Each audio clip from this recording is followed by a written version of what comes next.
Hey guys, tonight we walk into the deep warm dusk of ancient Sumer, where clay tablets rest like sleeping birds in the dark, and where the oldest lines of writing may still murmur about death return, and the strange hope that life does not simply stop, but changes shape.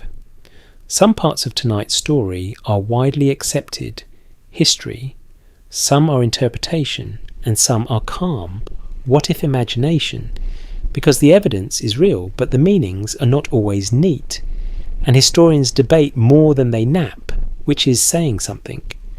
You probably won't survive this world very well if you forget your irrigation schedule, insult the temple accountant, or wander into the marsh at night dressed like a confused tourist with no sandals.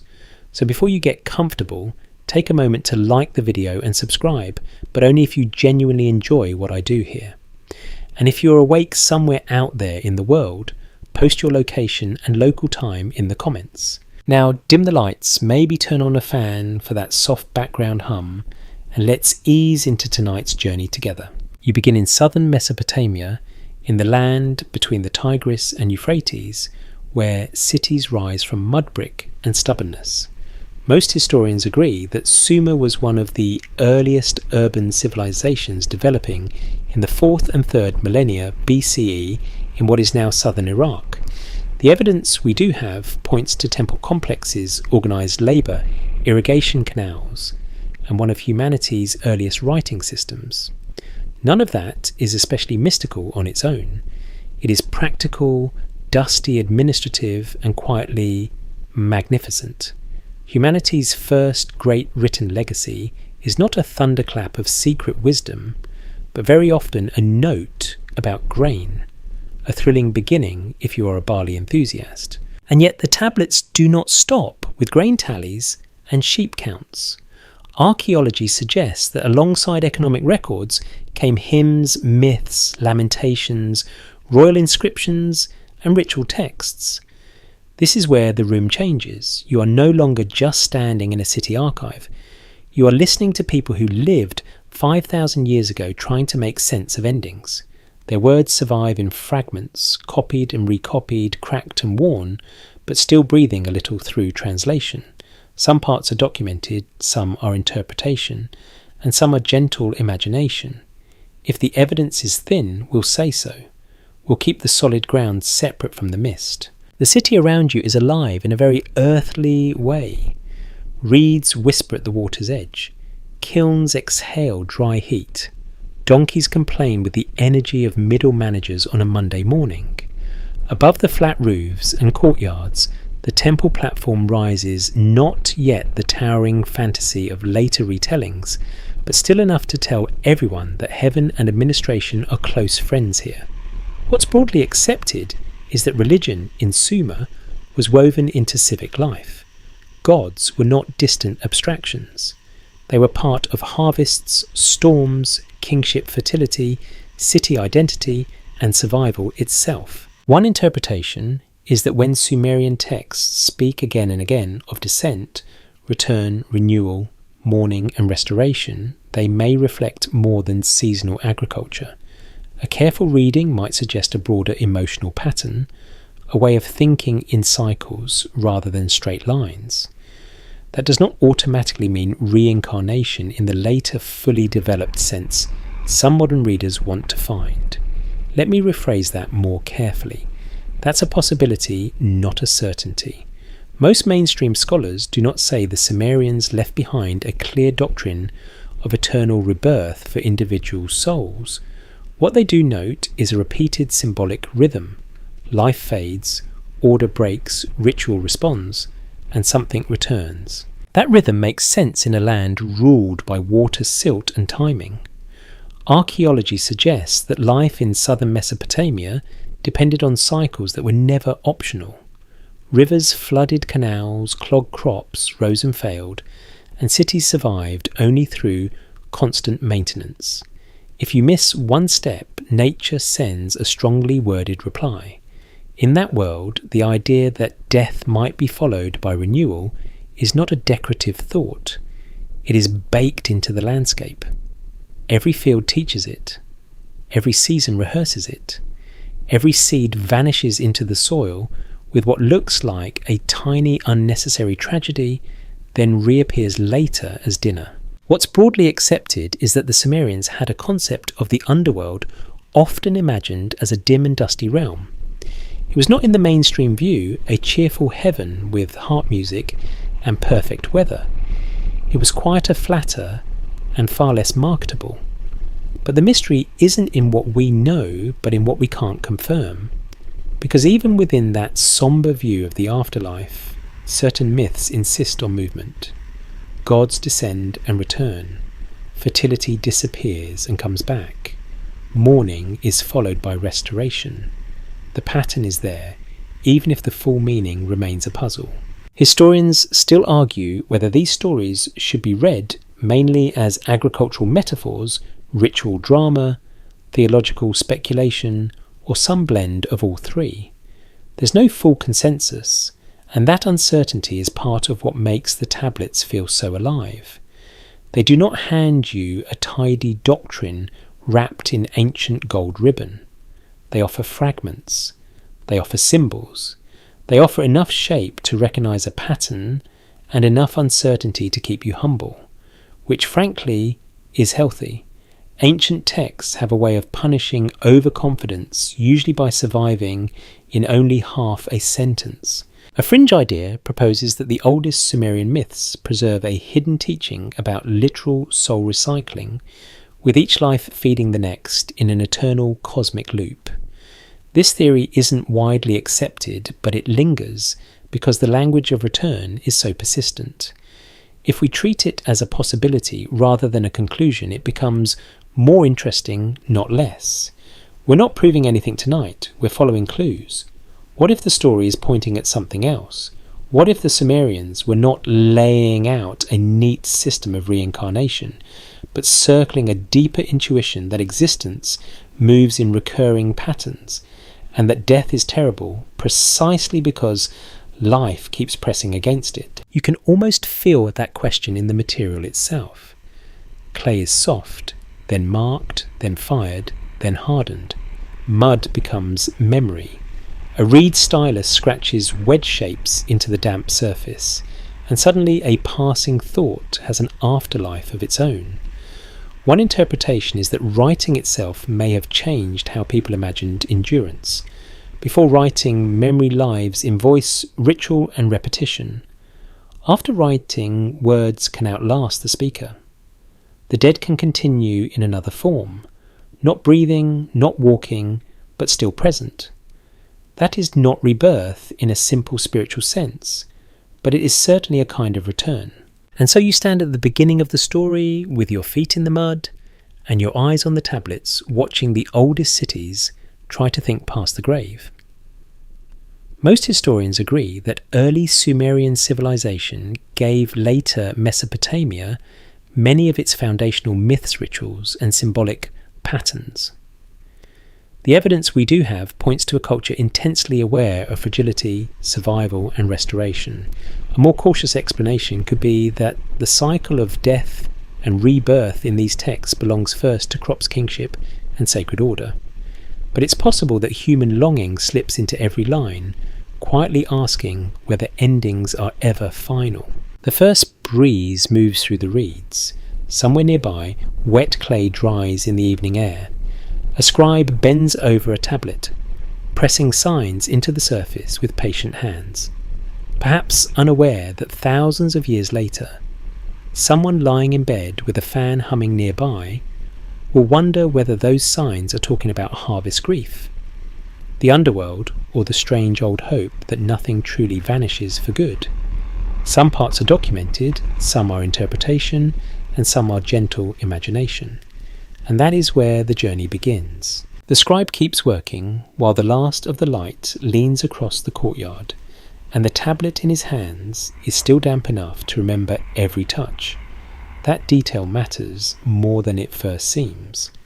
Most historians agree that writing in ancient Mesopotamia began for practical reasons, especially record-keeping, labour management, trade, and temple administration. Archaeology suggests that over time, the same writing system expanded into something much richer, carrying hymns, myths, royal boasts, prayers, omens, school exercises, and all the fussy little lists that prove human beings have always loved paperwork more than they admit. The evidence we do have points to a civilization that did not simply invent writing once and then sit back looking pleased with itself. It trained whole generations to keep writing alive. You can picture the setting plainly enough. A schoolroom or something close to it, clay lumps stacked nearby, a teacher with the patience of a saint and the temperament of a tax collector, a student pressing wedges into a tablet, rubbing them out, trying again, probably wishing for a holiday that has not yet been invented. What's broadly accepted is that scribal education in Mesopotamia was demanding. Students copied model texts again and again, learning signs, formulas, vocabulary, and proper forms. Some of the surviving tablets even sound suspiciously like ancient homework complaints, which is comforting in a deeply unserious way. Civilization rises, empires fall, and somebody somewhere is still groaning because the assignment is due tomorrow. But there is something almost solemn beneath that repetition. One interpretation is that scribes were not merely storing information, they were shaping continuity itself. A careful reading might suggest that every copied hymn and every recopied myth acted as a bridge between generations, a deliberate defence against forgetting. That is a mainstream safe point as far as cultural preservation goes. Where it becomes more interesting is in the emotional undertone. If a society writes obsessively about offerings, rites, divine journeys, lamentation, and restoration, then the act of copying may become more than administration. It may begin to feel like resistance against disappearance. Some parts are documented, some are interpretation, and some are gentle imagination. If the evidence is thin, we'll say so. We'll keep the solid ground separate from the mist. What is documented is that Mesopotamian texts were often copied for centuries. Sumerian itself eventually became a learned, prestigious language, even after it stopped being spoken in daily life, much the way Latin later lingered in scholarship and religion. Most historians agree that scribes in later periods preserved older Sumerian compositions because they mattered culturally, ritually, and educationally. A more cautious explanation could be that copying them was simply part of elite training. That alone is significant. But it's possible that preserving these texts also meant preserving a worldview where cycles of loss and return remained central. You can feel that worldview in the physical labour of the stylus. A line is pressed into mud. It dries. If broken, it can sometimes be recopied from another version. If lost, another tablet might still preserve an echo. Writing in clay is oddly mortal and oddly stubborn at the same time. Fire can destroy it or harden it. Flood can bury it or preserve it. Time can erase a corner and spare a sentence. The result is a civilization speaking in partial breaths. That half-presence is part of tonight's mystery. We do not possess a perfect library from Sumer with everything neatly shelved under Death Rebirth, Please Read in order. We possess fragments, school copies, later recensions, broken corners, and the occasional scholarly headache. Historians still argue whether the heavy copying of mythological and ritual material reflects private belief, public ceremony, scribal prestige, or all three at once.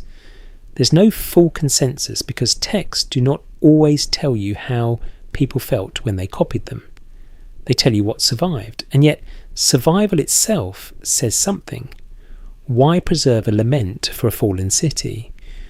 Why copy a descent myth again? Why teach sacred language long after ordinary speech has moved on? One interpretation is that these compositions carried cultural memory so powerfully that letting them die would have felt like losing part of the cosmos. That sounds grand, so let me rephrase that more carefully. We should not assume every scribe sat there trembling with mystical awe, tears in his eyes, whispering, "Yes, I alone preserve eternity." Some were probably tired Some wanted lunch. Some may have had the ancient equivalent of, "I hope this gets me promoted." But the system they served still had an effect larger than any one student's mood. The texts endured because institutions chose to repeat them. And repetition in Mesopotamia was never casual. Temple ritual repeated, kingship formulas repeated, agricultural cycles repeated, omens repeated, laments repeated. In that world, copying was not just duplication, it was renewal. A fringe idea proposes that the scribal schools guarded esoteric doctrines about the soul, passing them only through coded myths and ceremonial language. This theory isn't widely accepted, but it tends to flourish because ancient schools feel mysterious to modern imagination. Rows of students in mud brick rooms do not sound very cinematic until you add whispers about hidden knowledge, and then suddenly everyone wants to enroll. If we treat it as a possibility rather than a conclusion, the more useful point is simpler specialized literacy gave certain people unusual power over memory. They decided what could be read again, and what is read again has a way of coming back to life. What if the story is pointing at something else? What if the real link between scribes and rebirth is not a secret teaching about reincarnation, but the obvious miracle sitting right in front of us, words returning after the speaker is gone? The mystery isn't in what we know, but in what we can't confirm. We know a text can outlast a body. We know Sumerian compositions were recopied long after their first authors died. We know myths of descent and restoration kept circulating. What we cannot fully confirm is how ancient readers inwardly connected those facts. Did they feel that writing gave a kind of substitute immortality? Did the copied hymn become a ritual form of return? The evidence is suggestive, not conclusive. Archaeology suggests that scribes also worked in close relation to temples and palaces, which means preserved texts often sat near the centres of power. That matters because power loves continuity. Most historians agree that rulers and institutions needed the past to remain usable. Founding myths, divine mandates, old prayers, and sacred genealogies were not dusty ornaments. They were political and spiritual tools. One interpretation is that by preserving old texts, scribes helped make the world appear stable, even when kingdoms shifted and cities fell. And when the world appears stable, death itself may feel less final, less like a cliff, and more like a transfer of roles, names, and patterns. You can almost hear the scrape of reed on clay as evening thickens. A student copies a line about a goddess, or a lament for a ruined city, or a ritual formula that promises order after chaos. He may not understand every old word. He may simply follow the model tablet in front of him. Yet the act still matters. He presses the past into present mud. He remakes an earlier voice in a new hand. That is not proof of a doctrine. That is not confirmation of rebirth. But it raises the possibility that Sumerian culture experienced continuity not as an abstraction, but as a habit of return. And so the archive grows one tablet at a time, not unlike your unread email folder, except far more beautiful and tragically less searchable. Most historians agree that scribes preserved Mesopotamian civilization through relentless copying. The evidence we do have points to training discipline, institutional memory, and cultural ambition. One interpretation is that this devotion to repetition may help explain why myths of descent and return stayed so central. And what if each stylus stroke pressed into soft clay before hardening forever felt like a quiet refusal to let death have the last word? The copied lines linger in the mind like incense after the flame is gone, and before long they draw you toward one of the most haunting stories preserved from ancient Mesopotamia, the descent of Inanna. What's broadly accepted is that a version of this myth survives in Sumerian, with later related forms in Akkadian tradition, and that it tells of the goddess Inanna going down into the underworld, passing through its gates, stripped of her symbols of power, brought low, and eventually restored. Most historians agree that this is one of the great literary and religious compositions of the ancient Near East. It is dramatic, strange, ceremonial, and just unsettling enough to make you grateful you are hearing about it from under a blanket instead of at the entrance to the underworld itself. You stand in imagination before the gates with her. The air feels still and mineral, as if even sound has to pay a toll. Inanna is not a minor figure drifting through local folklore. She is a major goddess associated with love, sexuality, political power, and in broader Mesopotamian tradition, warfare and the morning and evening star. Archaeology suggests that her worship was widespread and significant. The evidence we do have points to a figure of immense complexity, not a one-note fertility mascot smiling blandly from a temple wall. She is radiant and dangerous, alluring and sovereign, exactly the sort of deity who would not take advice like, maybe don't go there today. In the Sumerian story, she sets her mind on the underworld, the realm ruled by her sister Ereshkigal. At each of the 7 gates, she is required to remove part of her regalia. Crown beads, rods, garments, layer after layer of authority is taken away. One interpretation is that this stripping has ritual meaning, perhaps symbolizing the surrender of earthly power before death, or the necessary unmaking that precedes renewal. A careful reading might suggest that descent in Sumerian thought is not just movement downward, but transformation through loss. That is a possibility, not a certainty, but the symbolism is hard to ignore. You do not enter the deep places of existence carrying your full resume and expecting preferred seating. Most historians agree that the underworld in Mesopotamian literature is generally portrayed as bleak, shadowed and final seeming. What's broadly accepted is that it is not usually described as a place of joyful rebirth for ordinary souls. That matters because it keeps our feet on solid ground. If the evidence is thin, we'll say so. We'll keep the solid ground separate from the mist. The mainstream view is not that the Inanna story offers a fully developed doctrine of reincarnation. Rather, it gives us a divine descent and restoration narrative, one likely tied to sacred kingship, ritual, cosmic order, and perhaps seasonal fertility. But one interpretation is that such a story could also have invited listeners to imagine a broader rhythm in which death is not pure extinction, but passage through a terrible threshold. Historians still argue whether the descent of Inanna is best understood as a fertility myth, a ritual drama of power, a theological meditation on the underworld, or a layered composition that resists any single label. There's no full consensus, which is honestly very on-brand for ancient religion. The gods rarely send neatly formatted explanations with bullet points and a glossary. Instead, you get poetry repetition and the occasional scene that feels like it wandered into your dream after a heavy dinner. The famous turning point comes after Inanna is judged below. In the Sumerian version, she is struck down and suspended motionless while above ground. Her absence creates disorder. Eventually, help is arranged through divine intervention, and she is restored, though not without consequences. What's broadly accepted is that her return is not simple or cost-free. Another must take her place, and that brings the story toward Dumuzi, whose role will matter even more as we move forward. For now, what matters is the pattern: descent, loss, suspension, return.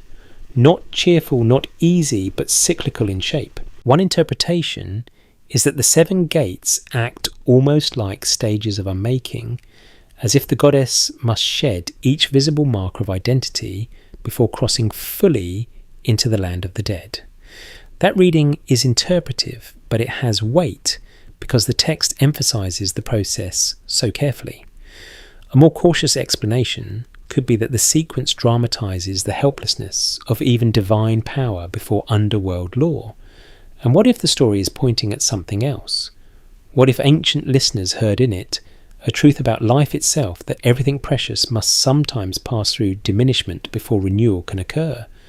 Crops do, cities do, bodies do, even reputations do, though social media would later refine that into an art form.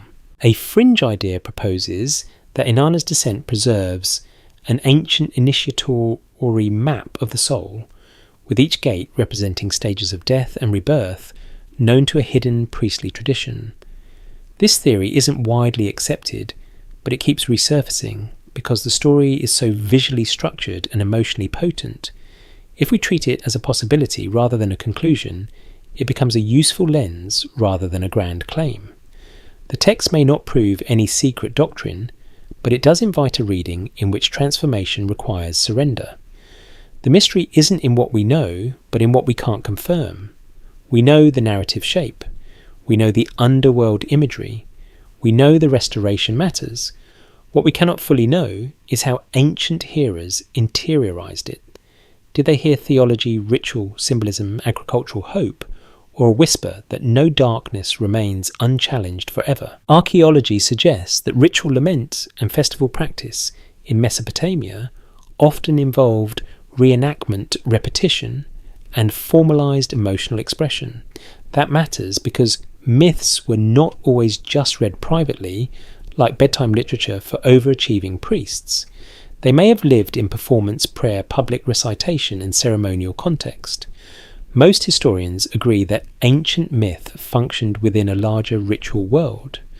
One interpretation is that Inanna's descent, when recited or performed, allowed communities to rehearse cosmic disruption and restoration together.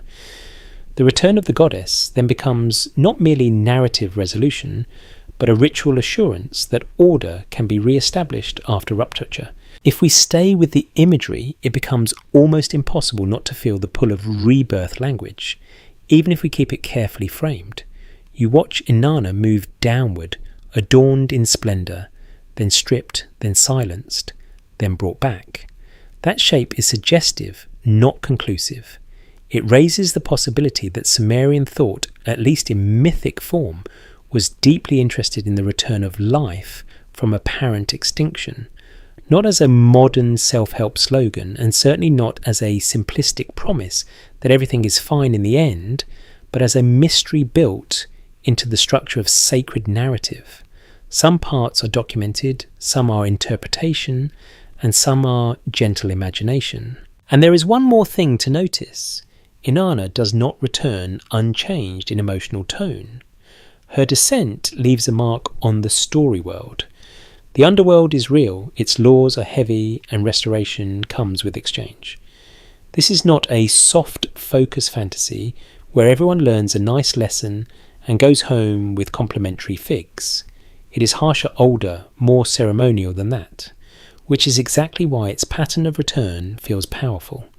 Renewal means more when the darkness is not trivial. So you remain by the gate a moment longer, watching the goddess pass through shadow, and emerge again into the upper world, and you begin to understand why later generations kept copying this story. Most historians agree that the descent of Inanna is one of the clearest ancient Mesopotamian narratives of loss and restoration.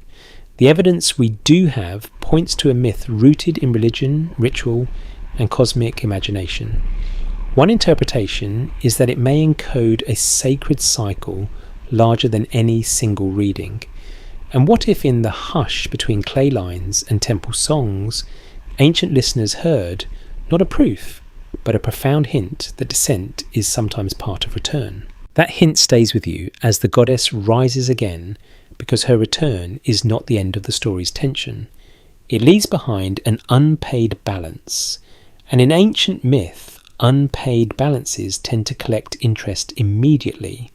The one drawn into that balance is Dumuzi, the Shepherd King, a figure who drifts through Sumerian and later Mesopotamian tradition with an air of beauty, sorrow, and seasonal fragility. Most historians agree that Dumuzi, later known in Akkadian as Tammuz, was associated with fertility, pastoral life, lamentation, and cycles of loss. Archaeology suggests that his cult was important enough to inspire ritual mourning in later periods. The evidence we do have points to a deity whose story is deeply entangled with absence and return. which is exactly the sort of thing that makes bedtime history feel like it has accidentally wandered into metaphysics. In the wake of Inanna's restoration, Dumuzi becomes the one marked for substitution. In some versions and related traditions, his fate is bound up with the fact that someone must descend so that another may return. What's broadly accepted is that Dumuzi's mythic role involves dying, being taken lamented, and in some traditions partially returning, or being shared between realms through a cyclical arrangement. One interpretation is that this movement mirrors agricultural rhythms, especially the vanishing and reappearance of fertility across the year. A careful reading might suggest that the shepherd god's story offered ancient listeners a sacred language for why life seems to leave the land and then against reason come back. That mainstream reading has strong footing because Sumerian life was tied so closely to planting, irrigation flocks and harvest. Most historians agree that fertility symbolism in Mesopotamian religion was never abstract decoration. It was survival written into myth. When the fields failed, people suffered. When they revived, relief was immediate and holy. In that world, a god who disappears and returns is not just a dramatic character. He is a pattern the land itself keeps repeating. If the evidence is thin, we'll say so. We'll keep the solid ground separate from the mist. The solid ground is this: Dumuzi is linked to mourning and renewal. The mist begins when modern readers rush to call that a fully formed doctrine of personal reincarnation. Let me rephrase that more carefully. That's a possibility, not a certainty. Most mainstream scholars do not argue that Sumerian religion taught reincarnation in the later philosophical sense found in some other traditions. A more cautious explanation could be that Dumuzi's cycle belongs primarily to vegetation kingship symbolism and communal ritual. But it's possible that listeners felt the emotional truth of the myth more broadly. If a god can vanish below and yet not be lost forever, then perhaps the world itself is less final than it appears in moments of grief. Historians still argue whether Dumuzi began mainly as a vegetation deity, a divine shepherd, a royal model, or some combination that changed over time.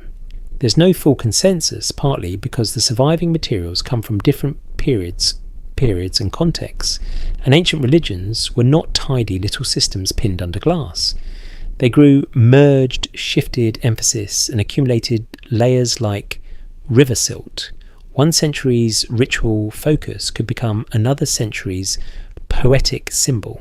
The mystery isn't in what we know, but in what we can't confirm.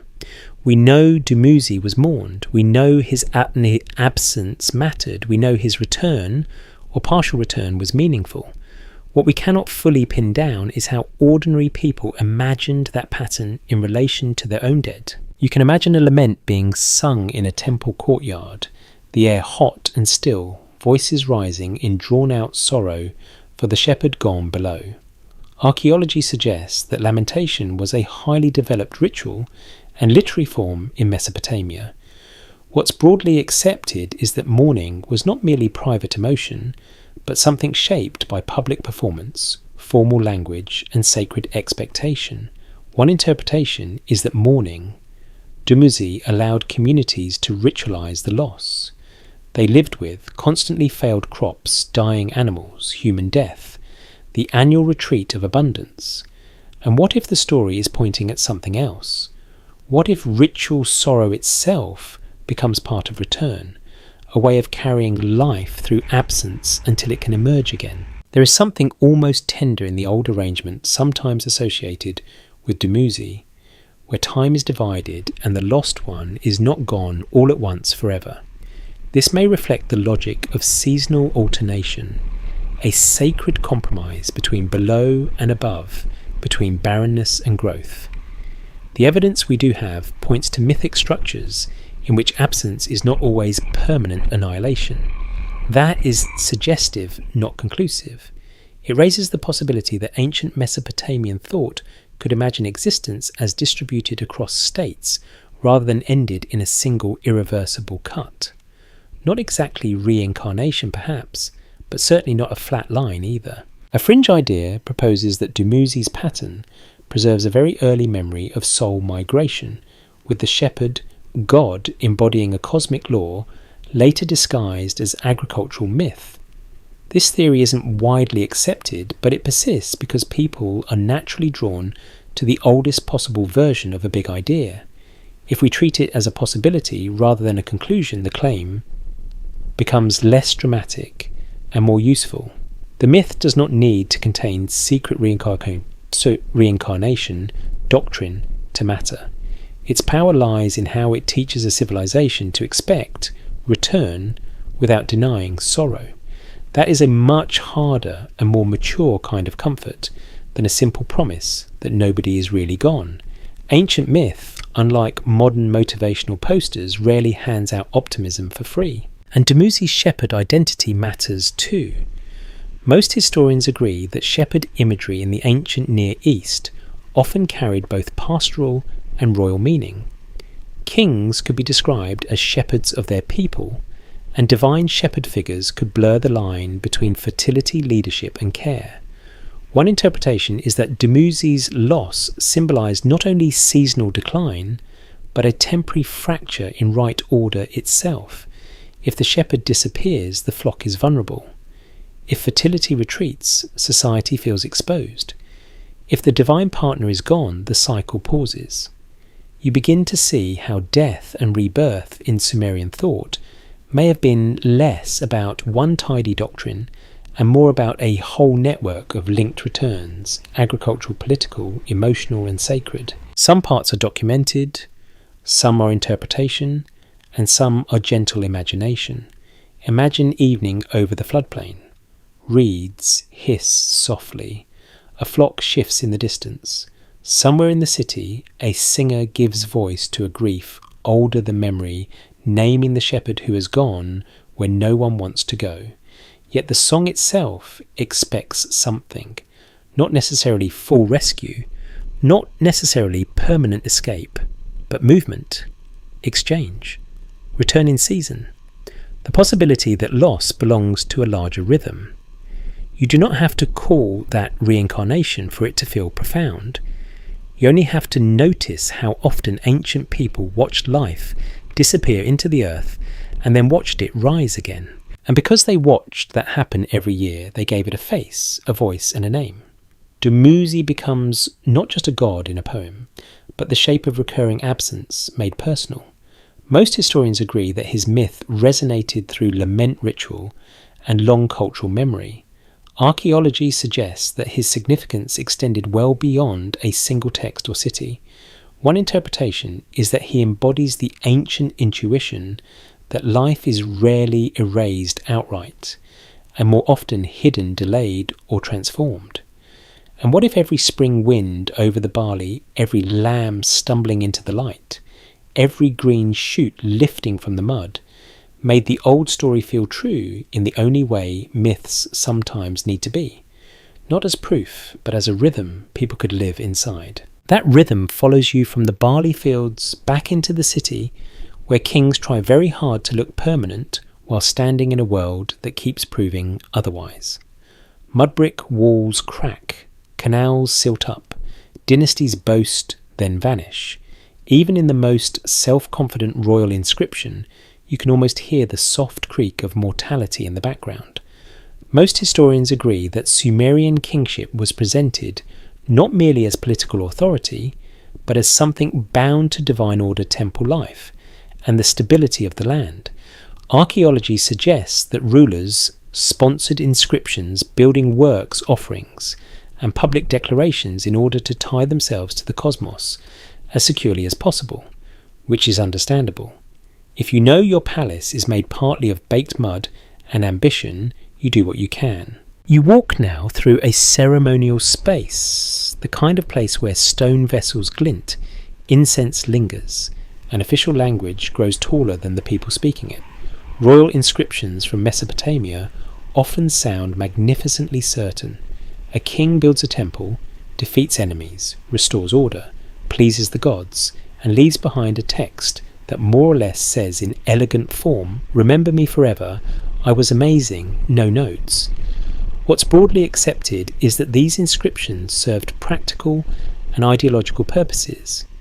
They recorded construction, legitimated power, invoked divine favour and projected continuity. One interpretation is that they also reveal a deep anxiety about transience. The louder the claim to everlasting rule, the more you suspect time is standing nearby. Arms crossed, unimpressed. The evidence we do have points to a culture in which memory mattered immensely. Kings did not want merely to rule.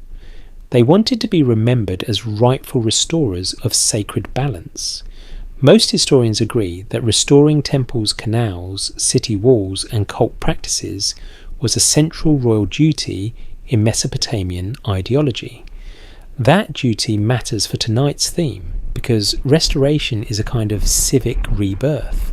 A broken sanctuary is renewed, a silting canal is cleared, a city's favour with its gods is refreshed.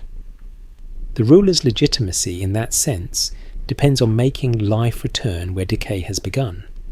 A more cautious explanation could be that these acts were simply practical governance wrapped in religious language. But it's possible that for ancient audiences, the practical and the sacred were never truly separate. Historians still argue whether royal claims about divine election reflect sincere theology, political performance, or an inseparable blend of both. There's no full consensus, and there probably never will be, because ancient kings were not writing diaries titled My Honest Feelings About Propaganda. They were crafting durable public memory, and public memory in Sumer is always shadowed by a brutal fact: kings die. Their names survive if they are lucky, if their monuments endure, if later scribes care, if some conquering army does not decide their city needs a complete redesign involving fire. The mystery isn't in what we know, but in what we can't confirm. We know kings sought permanence. We know texts try to outlast bodies. What we cannot fully know is how consciously those efforts were shaped by fear of oblivion. One interpretation is that royal inscriptions become especially interesting when read beside myths of descent and return. A careful reading might suggest that both are wrestling with the same great tension. How can order persist in a world ruled by loss? The king answers by rebuilding. The myth answers by descending and rising. The ritual answers by repeating. None of these is exactly the same thing, but they rhyme. When a ruler restores a temple, he is not just fixing a roof. He is participating in a cosmic pattern where disorder must be met, named and turned back. That is not reincarnation, strictly speaking, but it is a political version of rebirth. The city, like the field, must come back. Some parts are documented, some are interpretation, and some are gentle imagination. Imagine a king standing before a newly repaired shrine at dusk. Oil lamps tremble in shallow bowls. Priests murmur formal words. The air smells of bitumen cedar, warm brick and river damp. A plaque is set into place inscribed with his name. He knows whether he admits it or not that his bones will one day be dust, but the inscription may remain. The temple may stand a little longer. Offerings may continue in his name. That is not bodily rebirth, yet it raises the possibility that ancient kings sought another form of return, a survival through remembered order. A fringe idea proposes that some Mesopotamian rulers believed they would literally re-enter the cosmic cycle through sacred office, returning in future kings, as part of an unbroken divine pattern. This theory isn't widely accepted, but it appears in modern speculative readings because kingship itself feels cyclical, passed from body to body while the institution remains.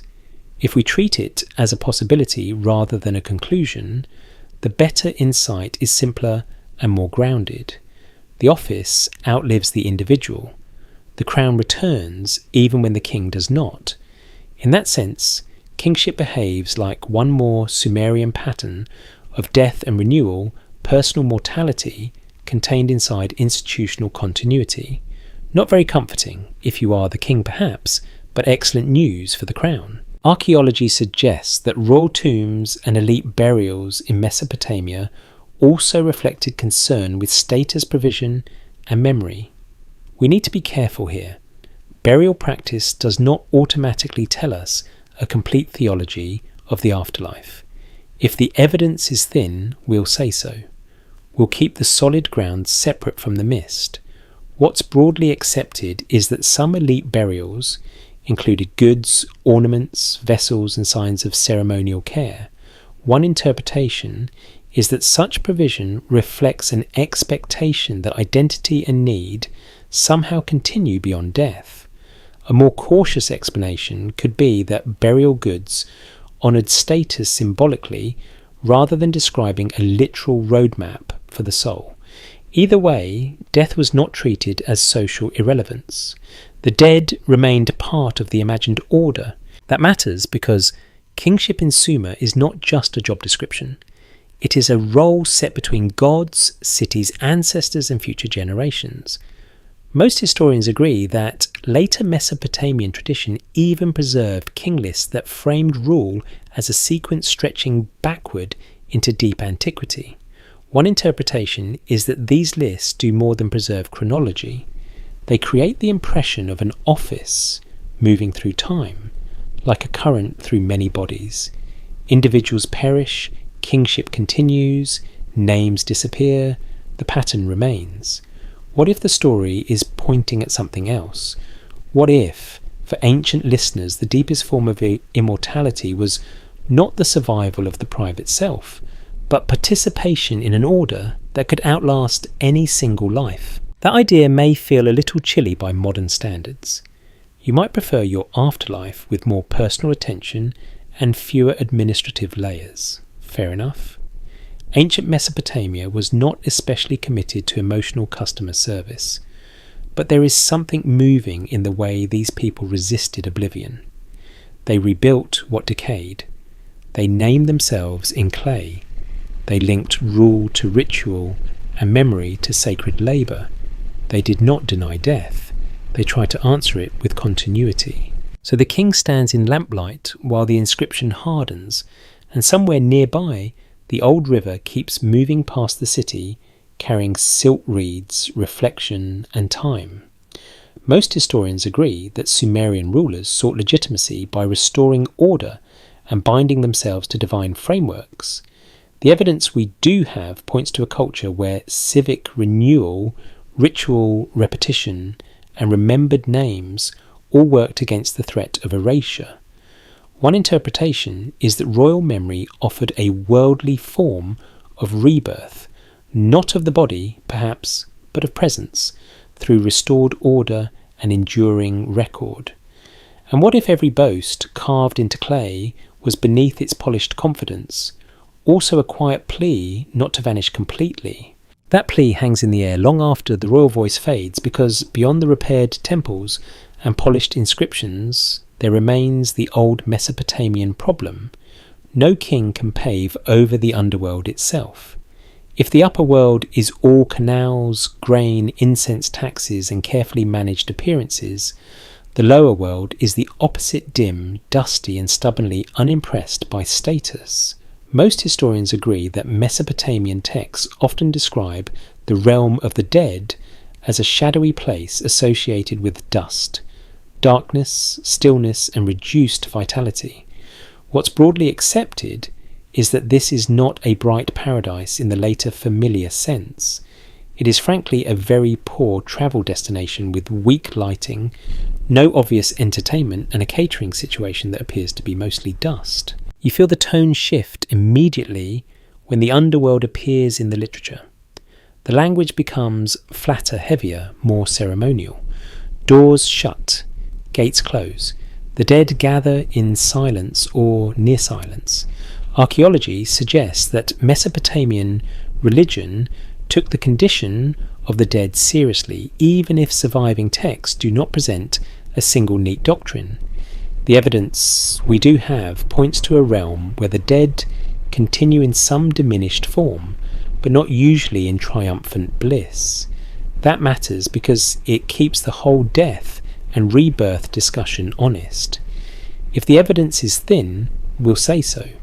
We'll keep the solid ground separate from the mist.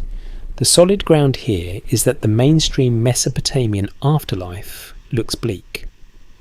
The mist begins when modern readers try to turn every symbolic return into a promise that all souls bounce back cheerfully like enchanted rubber balls. One interpretation is that the bleakness of the underworld actually makes the return myths more powerful. A careful reading might suggest that stories of descent and restoration stand out precisely because the ordinary background expectation is so dim. If the land of the dead is dusty and joyless, then any movement back toward life becomes dramatically charged. Most historians agree that the underworld in Mesopotamian literature is not usually a realm people hurry toward. That is why the returns of Inanna, the rhythms around Dumuzi, and the repeated restoration motifs carry such emotional force. They do not occur against a soft backdrop, they occur against a hard one. Historians still argue whether Mesopotamian descriptions of the dead should be taken as literal religious expectation, poetic convention, ritual, symbolism, or some blend of all three. There's no full consensus, partly because ancient literature is not a legal contract, and partly because humans are complicated even when they are writing on clay. A lament may exaggerate, a myth may dramatize, a ritual text may compress assumptions everyone already knows. The mystery isn't in what we know, but in what we can't confirm. We know the underworld appears as a place of diminution.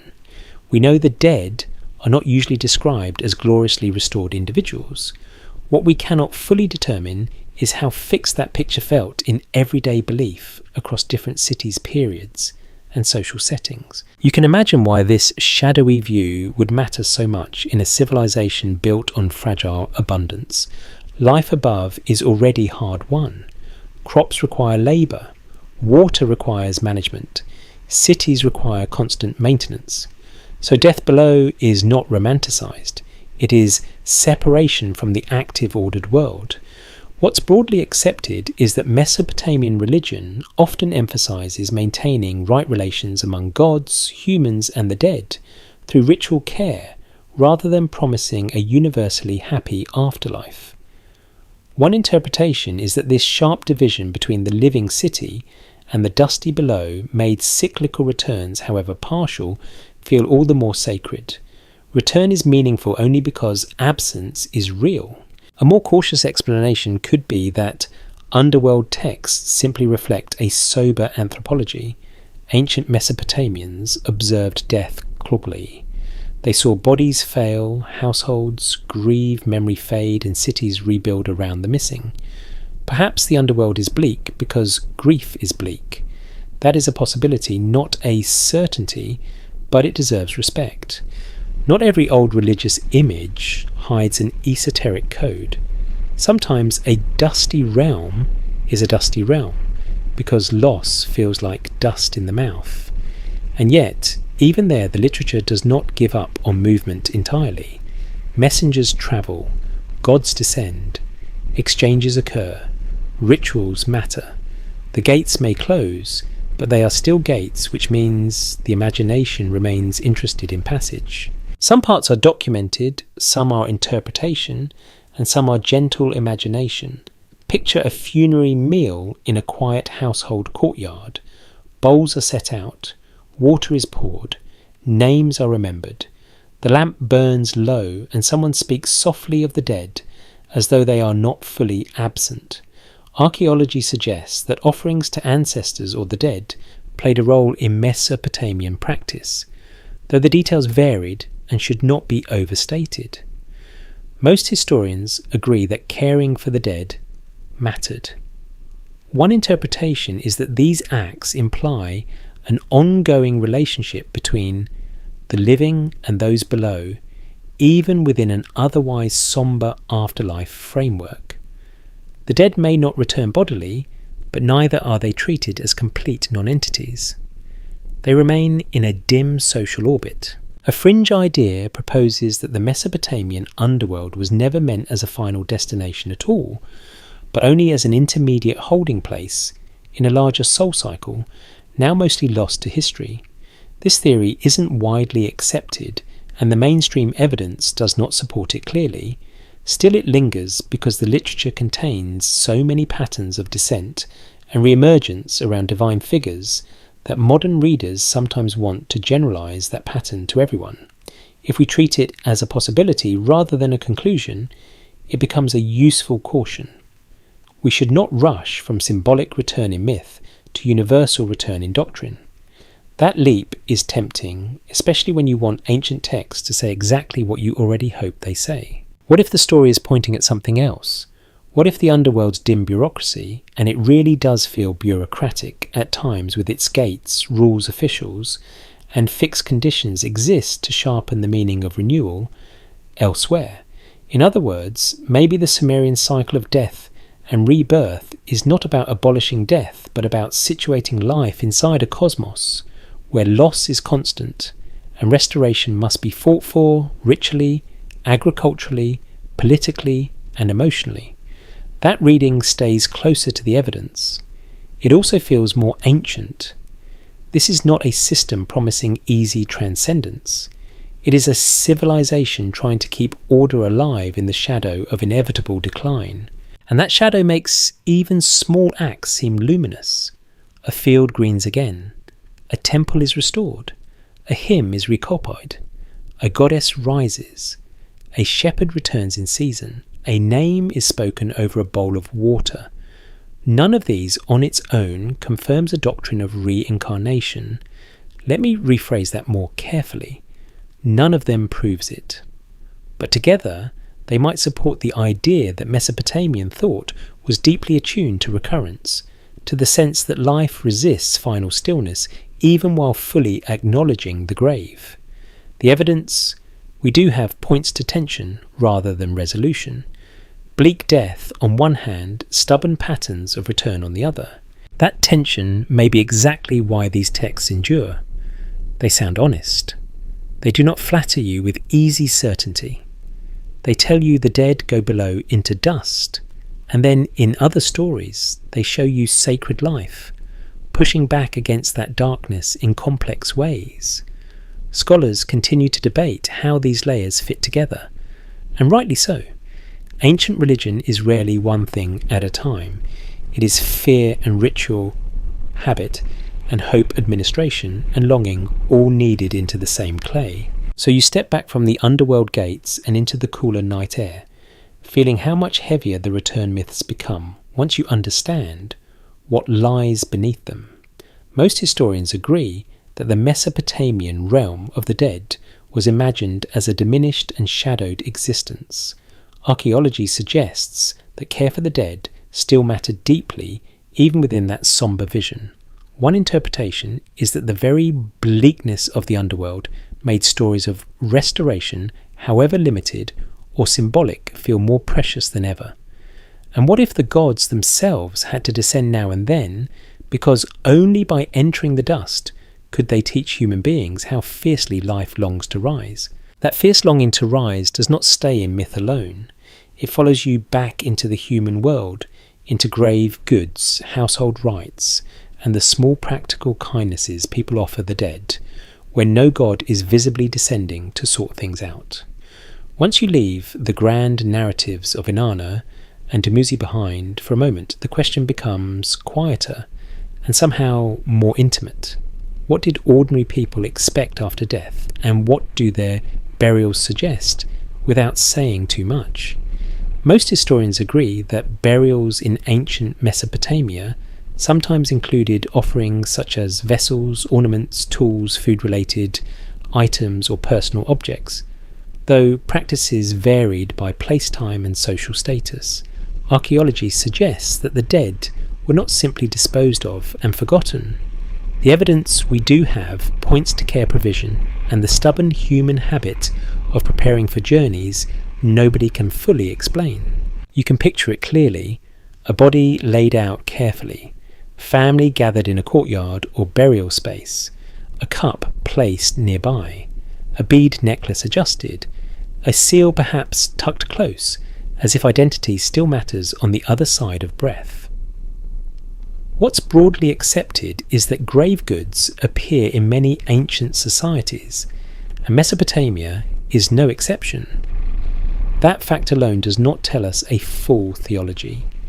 If the evidence is thin, we'll say so. We'll keep the solid ground separate from the mist. The solid ground is simple. Some people were buried with objects that suggest value, memory status, or ongoing concern. The mist begins when we try to turn every buried cup into a clearly labelled ticket for reincarnation. A careful reading might suggest that burial offerings reflect an assumption that the dead continued in some form of need or presence. One interpretation is that items placed with the deceased were meant to aid them in the underworld, sustain them symbolically, or honour who they had been in life. A more cautious explanation could be that these objects primarily expressed grief, rank, and social memory among the living. That's a possibility, not a certainty. But even the cautious view leaves you with something important. The dead remain socially meaningful.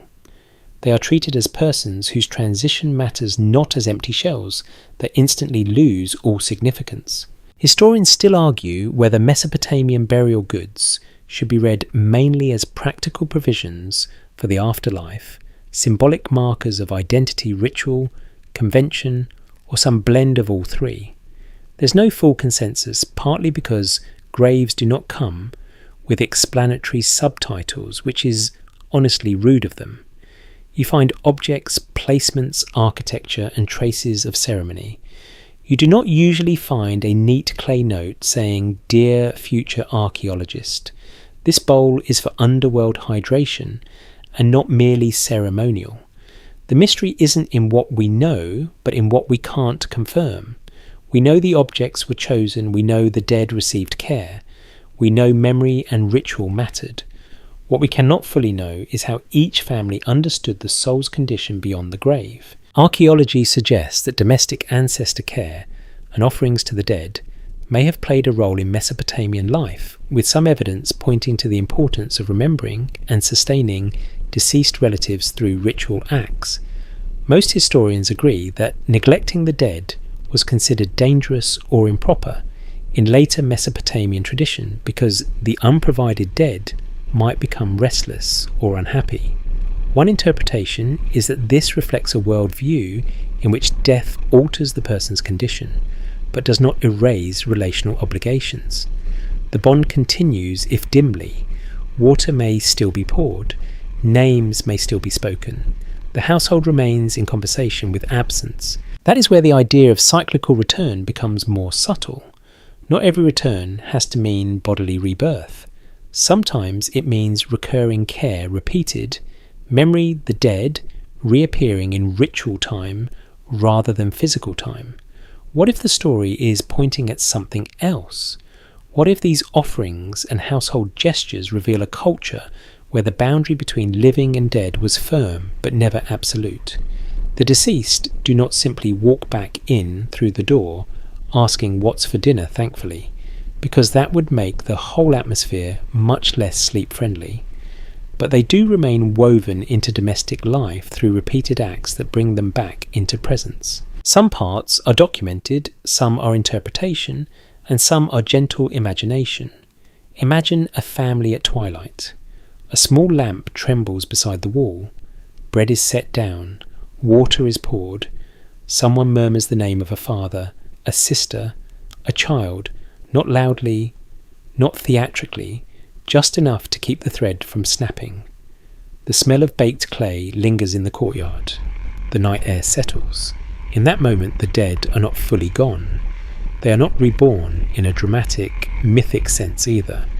They are returned through remembrance, a quieter cycle, no less real in emotional force. A fringe idea proposes that certain Mesopotamian burial customs preserve hints of an older belief in literal soul return, perhaps even through the family line, with ancestor offerings functioning as a way of managing repeated incarnations.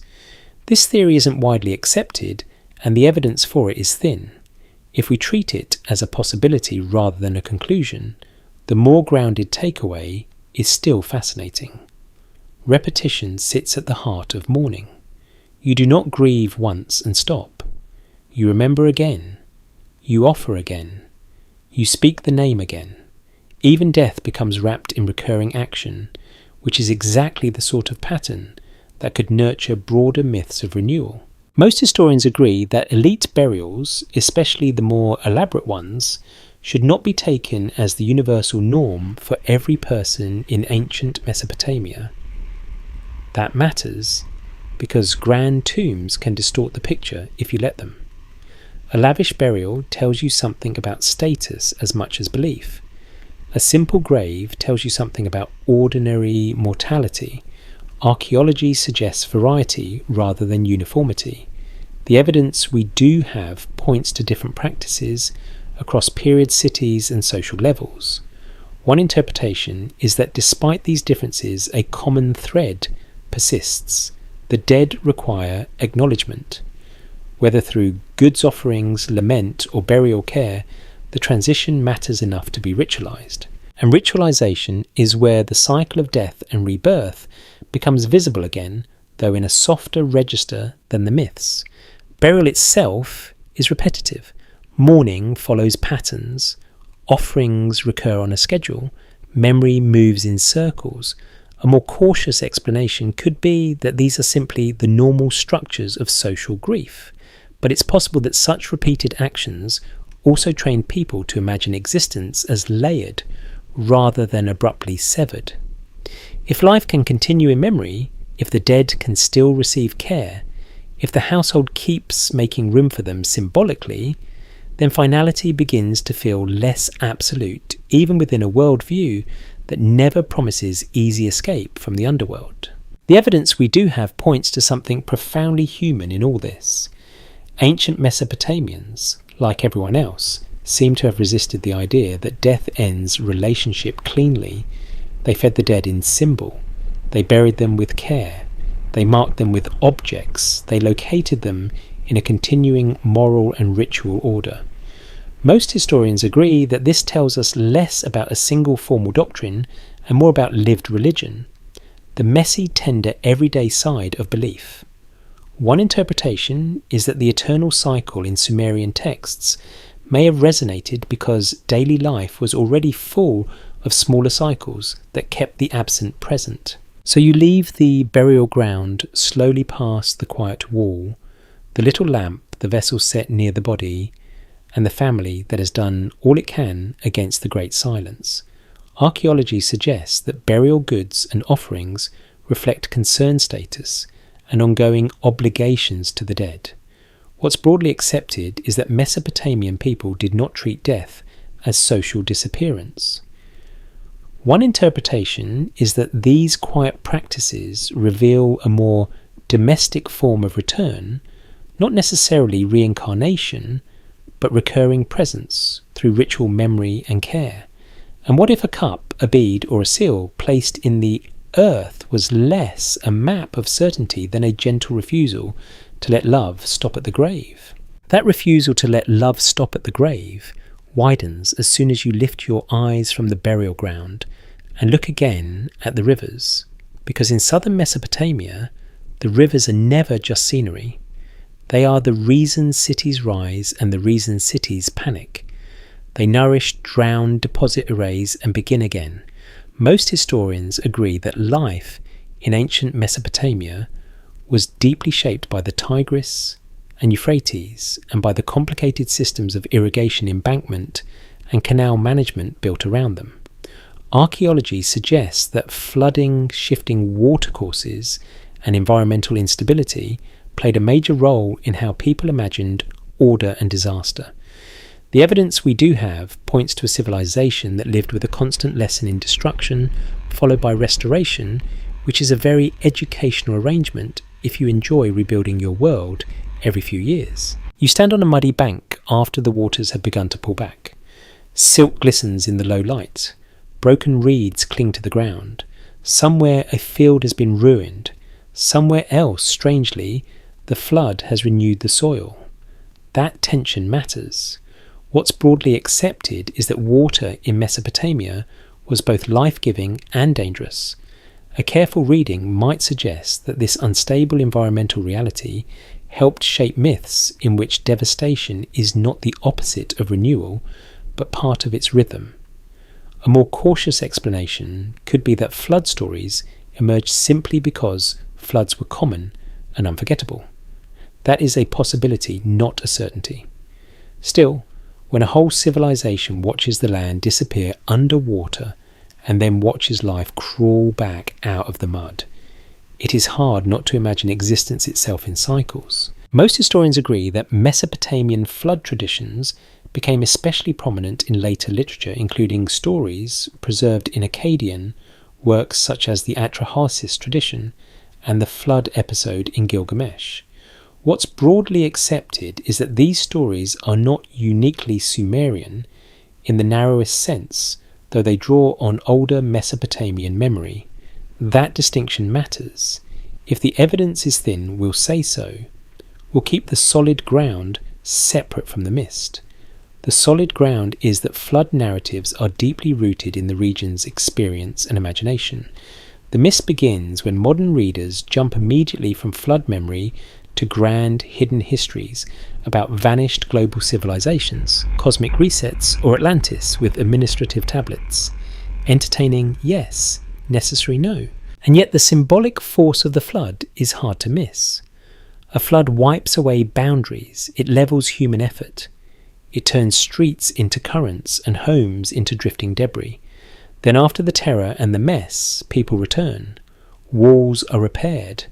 Canals are recut. Fields are replanted. The city comes back. One interpretation is that flood memory may have offered ancient Mesopotamians one of their clearest natural metaphors for death and rebirth, not at the level of individual reincarnation perhaps, but at the level of collective existence. The world ends, or seems to, then the world resumes. That pattern would leave marks not only on engineering plans, but on mythic imagination. Historians still argue whether the flood traditions should be read mainly as reflections of local river disasters as large-scale cultural memory of exceptional ancient flooding, as literary theology, or as some blend of all three. There's no full consensus because floods are both events and symbols. A real inundation can happen on a Tuesday. A mythic flood can become a meditation on human fragility. The mystery isn't in what we know, but in what we can't confirm. We know floods happened. We know they shaped settlement and survival. We know flood stories became powerful literary vehicles. What we cannot fully know is how often ancient listeners heard those stories as cosmic teachings about death and renewal rather than just dramatic survival narratives. Some parts are documented, some are interpretation, and some are gentle imagination. Imagine a city after the water has gone. Mud cakes the lower walls. Storage jars lie on their sides. Children are kept close. Donkeys look personally offended by everything which is, honestly, their most stable emotional mode. But already people are clearing debris, calling names, checking canals, lifting baskets, laying hands on what can still be saved. In that moment, the whole settlement becomes a lesson in return. Not easy return, not magical return, but stubborn return. Human beings acting as if life must resume because there is no other sensible option. Archaeology suggests that rebuilding and maintenance were constant realities in Mesopotamian urban life. That matters because renewal was not theoretical. What's broadly accepted is that cities, temples and agricultural systems required regular restoration. One interpretation is that myths of destruction and recovery, including flood motifs, resonated so strongly because they matched daily experience at every scale. A breached canal is a small apocalypse. A restored embankment is a tiny rebirth. Over time, repeated encounters with ruin and repair may have trained the imagination to think in loops rather than lines. A fringe idea proposes that Mesopotamian flood traditions preserve the memory of recurring world ages, vast cycles, in which humanity repeatedly dies out and starts over under divine supervision. This theory isn't widely accepted, but it remains popular because it adds dramatic grandeur to a story that is already dramatic enough. If we treat it as a possibility rather than a conclusion, the more grounded insight is still compelling.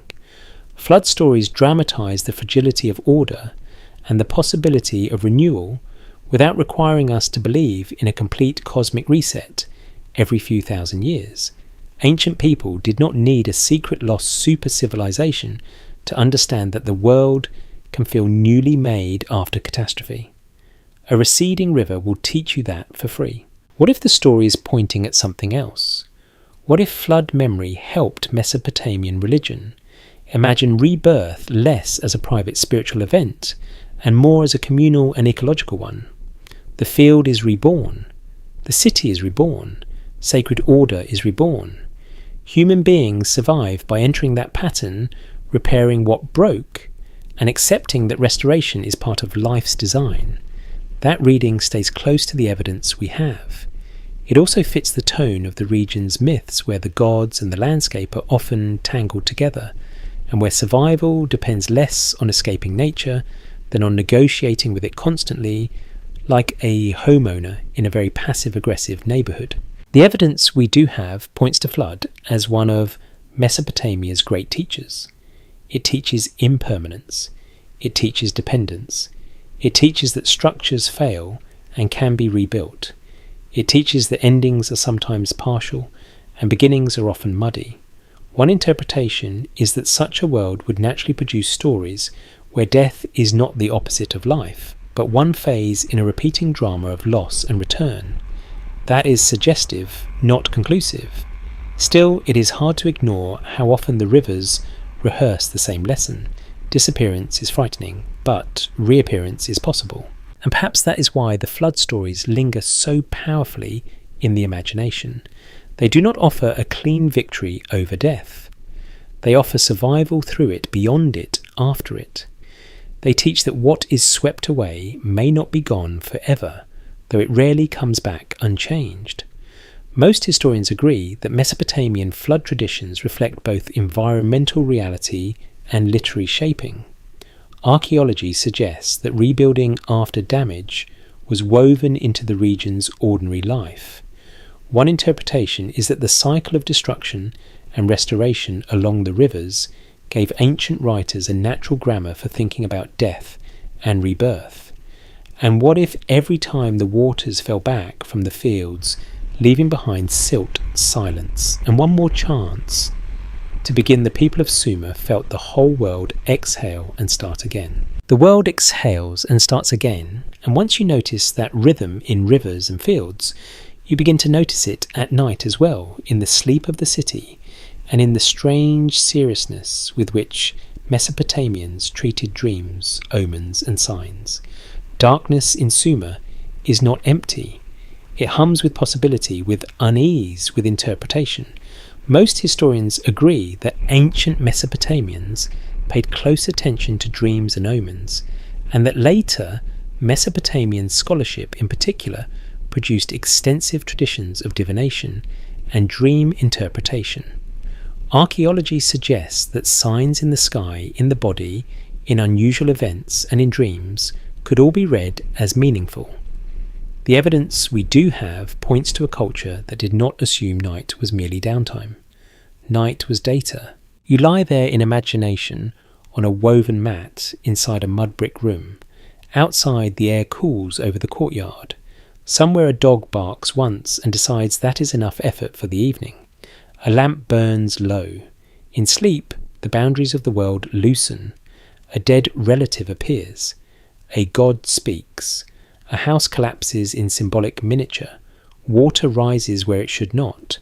Most historians agree that dreams in Mesopotamian thought could be taken seriously as messages or warnings or significant experiences, though interpretation depended on context.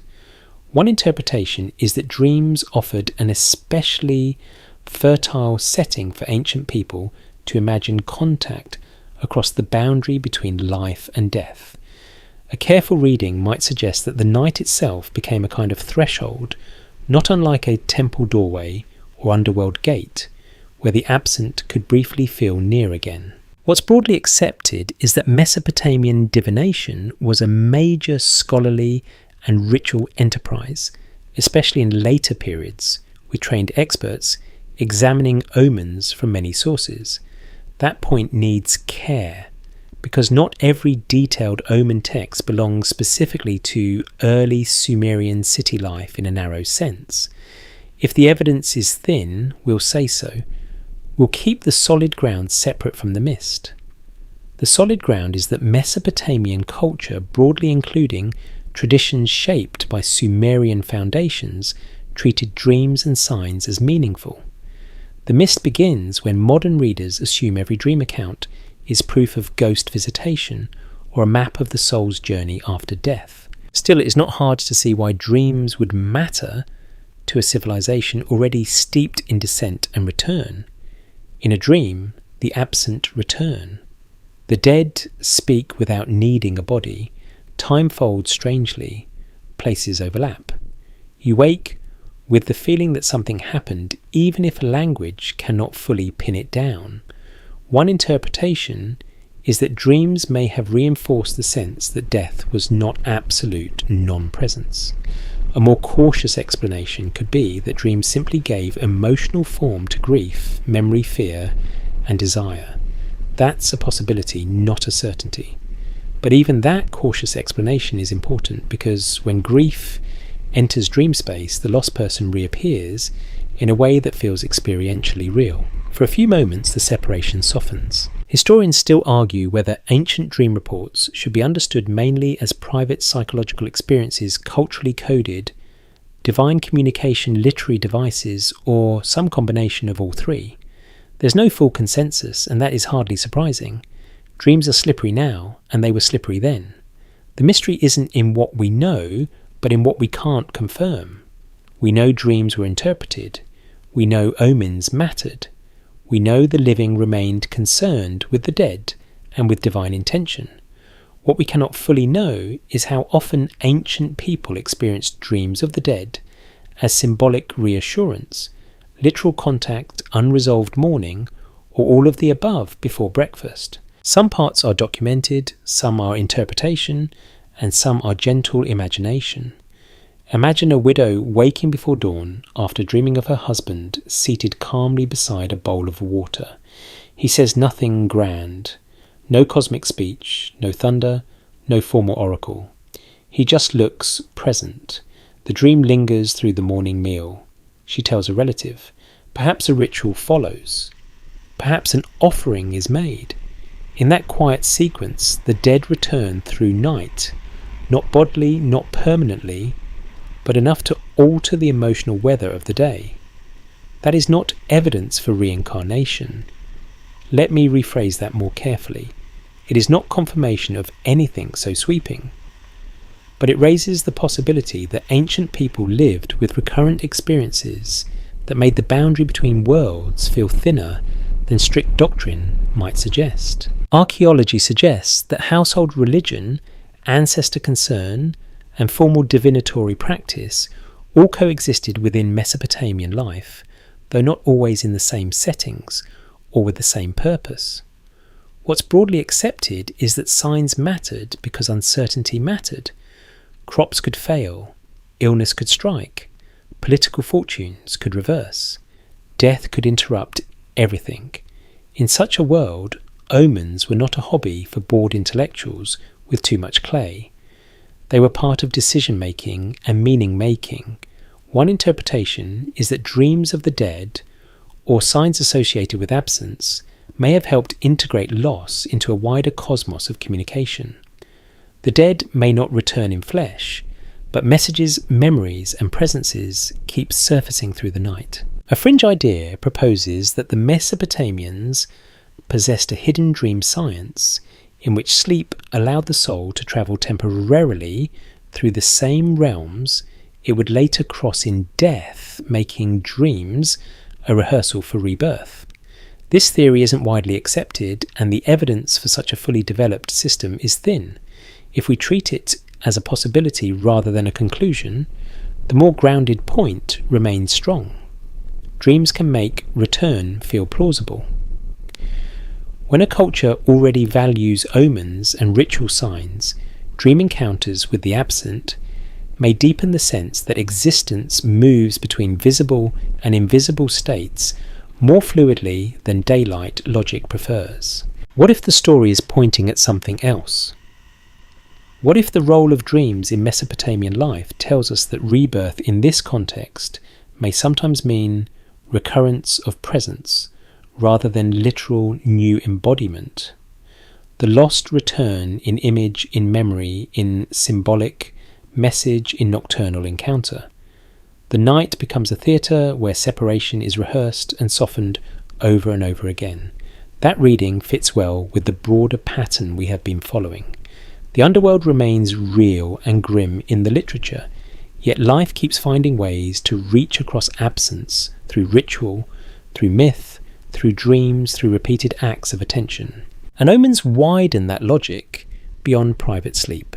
A bird's motion, a strange birth, the shape of a liver, the timing of a storm, all of it might be read as part of a meaningful universe. Most historians agree that Mesopotamian divination assumed the world was legible if properly interpreted. One interpretation is that such a worldview leaves very little room for absolute randomness. If signs are everywhere, then death too may belong to a pattern rather than a blank wall. A more cautious explanation could be that omen culture expresses not certainty but anxiety management, a disciplined way of facing uncertainty. Even so, it creates an atmosphere where endings invite interpretation instead of silence. The evidence we do have points to a civilization that listened hard to the night. It listened for gods, for warnings, for the dead, for the faint arrangement of meaning inside ordinary and extraordinary signs. Most historians agree that dreams and omens played a serious role in Mesopotamian thought.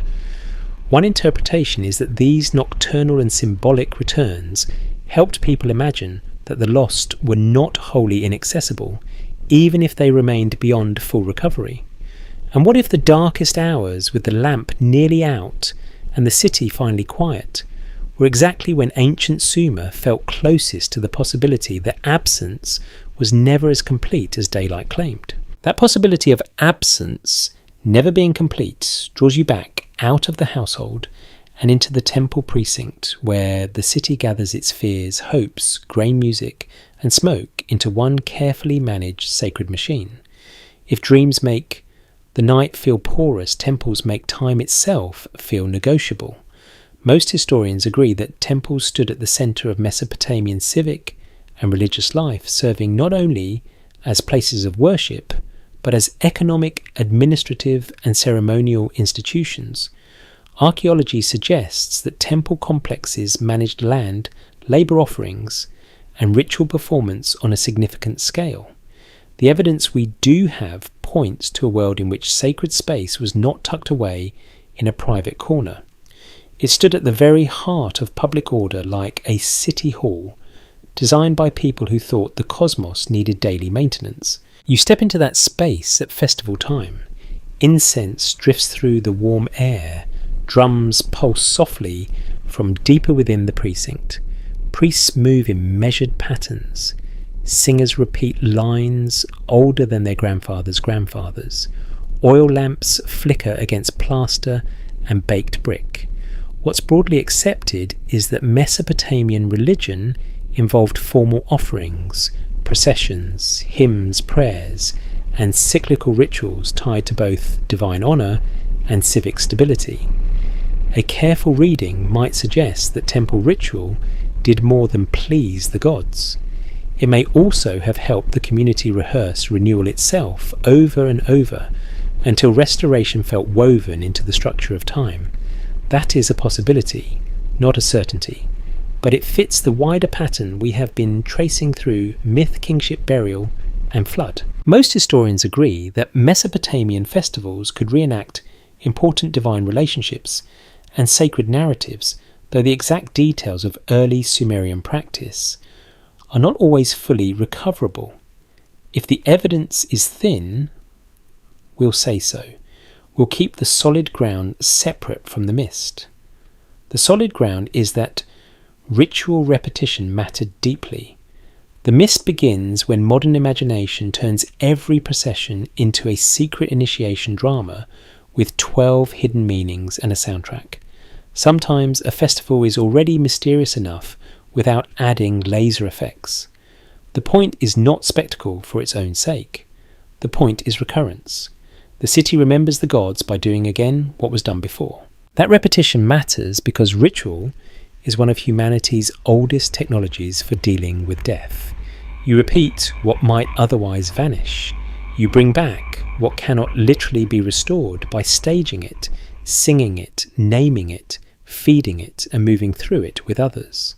One interpretation is that Mesopotamian temples acted as engines of sacred return. A more cautious explanation could be that they maintained social cohesion and divine favour through regular practical ceremony. But those are not opposites. If a ritual restores communal confidence, agricultural hope, or cosmic balance, then it is participating in a form of rebirth, whether or not anyone uses that exact word. Historians still argue whether Mesopotamian temple festivals were experienced primarily as symbolic representations, as effective acts that renewed the divine-human bond, or as something closer to cosmic maintenance in the strongest possible sense. There's no full consensus, which makes sense because ritual meaning is layered even in modern life. Ask 10 people why a ceremony matters, and you will get 12 answers, one of them involving snacks. The mystery isn't in what we know, but in what we can't confirm. We know the rituals happened. We know they were repeated. We know repetition was linked to order. What we cannot fully recover is the inner experience of standing in the crowd as torchlight moved and sacred words rose into the evening, rose into the Bede. Some parts are documented, some are interpretation, and some are gentle imagination. Imagine the city watching as a divine image is carried in procession. Musicians keep a slow rhythm. Children strain to see. A priest recites lines that bind the moment to a much older pattern. For a little while, ordinary time loosens.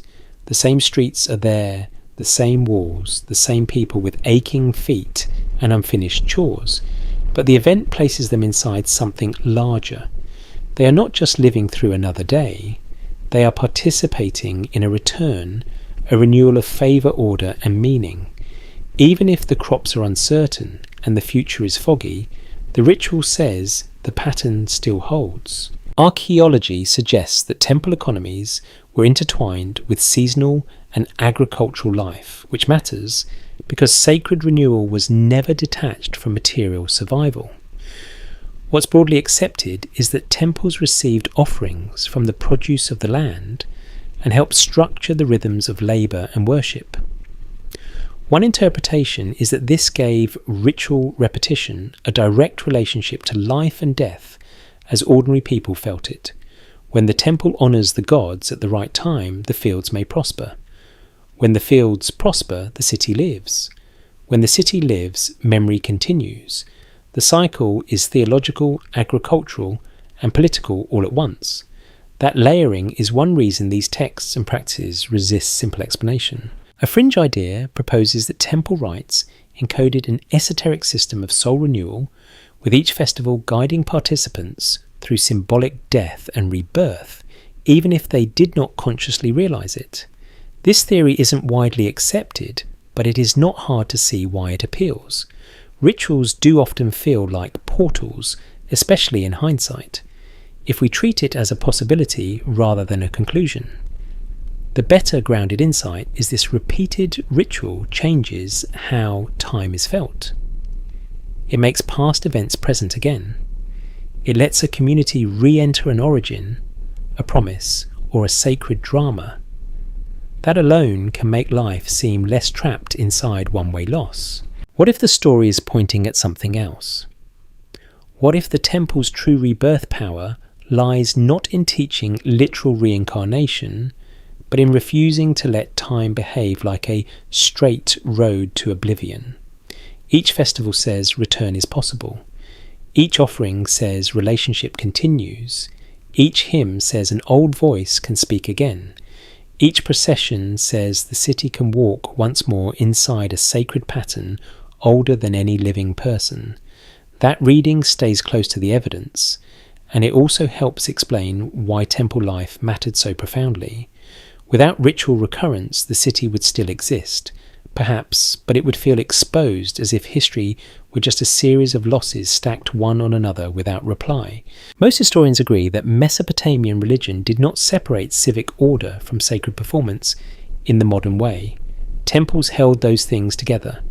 A more cautious explanation could be that ritual repetition primarily stabilized institutions. But it's possible that the people moving through these rites experienced something richer. The sensation that decline was not the last word, that cosmic order could be refreshed, that the gods had not abandoned the pattern. This is suggestive, not conclusive, yet the repetition itself is undeniable. The hymn returns, the fire returns, the procession returns, the offerings return, and through them perhaps the city feels itself return as well. You remain in the courtyard as the sounds soften, the incense thins, the crowd slowly disperses. Somewhere a singer is still repeating the last line under her breath. Most historians agree that temples were the beating heart of Mesopotamian public religion and institutional life. Archaeology suggests that their ceremonies linked divine favour to the city's ongoing survival. One interpretation is that temple ritual functioned as a machine of renewal, bringing sacred order back into the world through repeated action, sound and offering. And what if beneath the smoke and torchlight ancient Sumer learned to believe that while life may fall out of balance again and again, it can also be called gently, stubbornly, beautifully back. That gentle, stubborn calling back of life becomes easiest to understand when you leave the temple courtyard and walk out towards the fields at first light, because out here the whole theology is lying in plain sight under a thin crust of earth. The canal water moves slowly, birds step through the reeds like they own the place. Mud clings to your sandals with the determination of a toddler refusing bedtime. Most historians agree that the survival of Sumerian cities depended on agriculture, especially grain cultivation, supported by irrigation, labour, coordination, and seasonal timing. Archaeology suggests that these rhythms were not background details, but the framework of life itself. The evidence we do have points to a world where every seed was a tiny wager against death, and every harvest was a very practical form of resurrection, though admittedly one that ended up as porridge more often than poetry. You watch a farmer push seed into worked soil, and the act is almost offensively ordinary. No thunder, no divine choir, no glowing subtitle in the sky reading eternal cycle detected. Just hands, dirt, water, timing, and patience. What's broadly accepted is that agricultural cycles shaped Mesopotamian religion at every level, from festival calendars to divine symbolism to the way people imagined abundance and disaster. A careful reading might suggest that myths of descent and return felt convincing not because they were abstract philosophy, but because the land kept rehearsing them. Seed disappears, field goes bare, green rises again. A more cautious explanation could be that religion simply borrowed imagery from everyday farming. That is a possibility, not a certainty. But in a civilization, this bound to crops imagery and reality are practically roommates. Most historians agree that grain, especially barley, was foundational in Mesopotamian life. It fed people, supported labour systems, structured payments, and connected temple household and state. That matters because the grain cycle is not just botanical, it is social. If the fields fail, the city feels it in every level of existence. Hunger arrives, labour falters, offerings shrink, administration panics. Nobody is in a good mood. One interpretation is that the deep emotional weight of agricultural loss and return helped shape the broader Sumerian imagination of death and rebirth. When a buried seed becomes visible life again, the pattern is too powerful not to spill into myth. If the evidence is thin, we'll say so. We'll keep the solid ground separate from the mist. The solid ground is that Mesopotamian religion and literature often connect fertility, divine favour, and agricultural success. The mist begins when we pretend the Sumerians sat around discussing reincarnation in modern philosophical terms every time they planted barley. They may not have framed it that way at all. Let me rephrase that more carefully. That's a possibility, not a certainty. What we can say is that a culture built around seasonal disappearance and return would naturally find cyclical models of meaning compelling. Whether those models were extended explicitly to the individual soul is much less clear. Historians still argue whether the recurring agricultural imagery in Sumerian myth should be treated mainly as metaphor, as the religious heart of the tradition, as a social response to environmental pressure, or as some blend of all three. There's no full consensus because ancient farming was never only farming. It was economy, politics, ritual timing and hope all kneaded together into the same muddy loaf. The mystery isn't in what we know, but in what we can't confirm. We know the land's cycle shaped imagination. We know gods like Dumuzi were tied to fertility and seasonal grief. We know return mattered. What we cannot fully know is whether ordinary listeners staring at sprouts after weeks of bare ground felt they were witnessing a cosmic principle, a divine mercy, or simply a very welcome meal in progress. Some parts are documented, some are interpretation, and some are gentle imagination. Picture the field in late winter or early spring. The soil still looks tired. The reeds at the margins whisper in the wind. Then little by little green lines appear. Not dramatic enough for a modern trailer voiceover perhaps, but enough to change the mood of an entire settlement. That first reappearance is emotional. It means stored grain may not have to last forever. It means labour has a future. It means the gods, or the river, or the system of canals, or all three in complicated partnership have not entirely failed you. In a world like that, rebirth is not a mystical luxury. It is breakfast with better odds. Archaeology suggests that agricultural work in Mesopotamia required coordinated maintenance of canals and fields, reminding us that renewal did not happen automatically.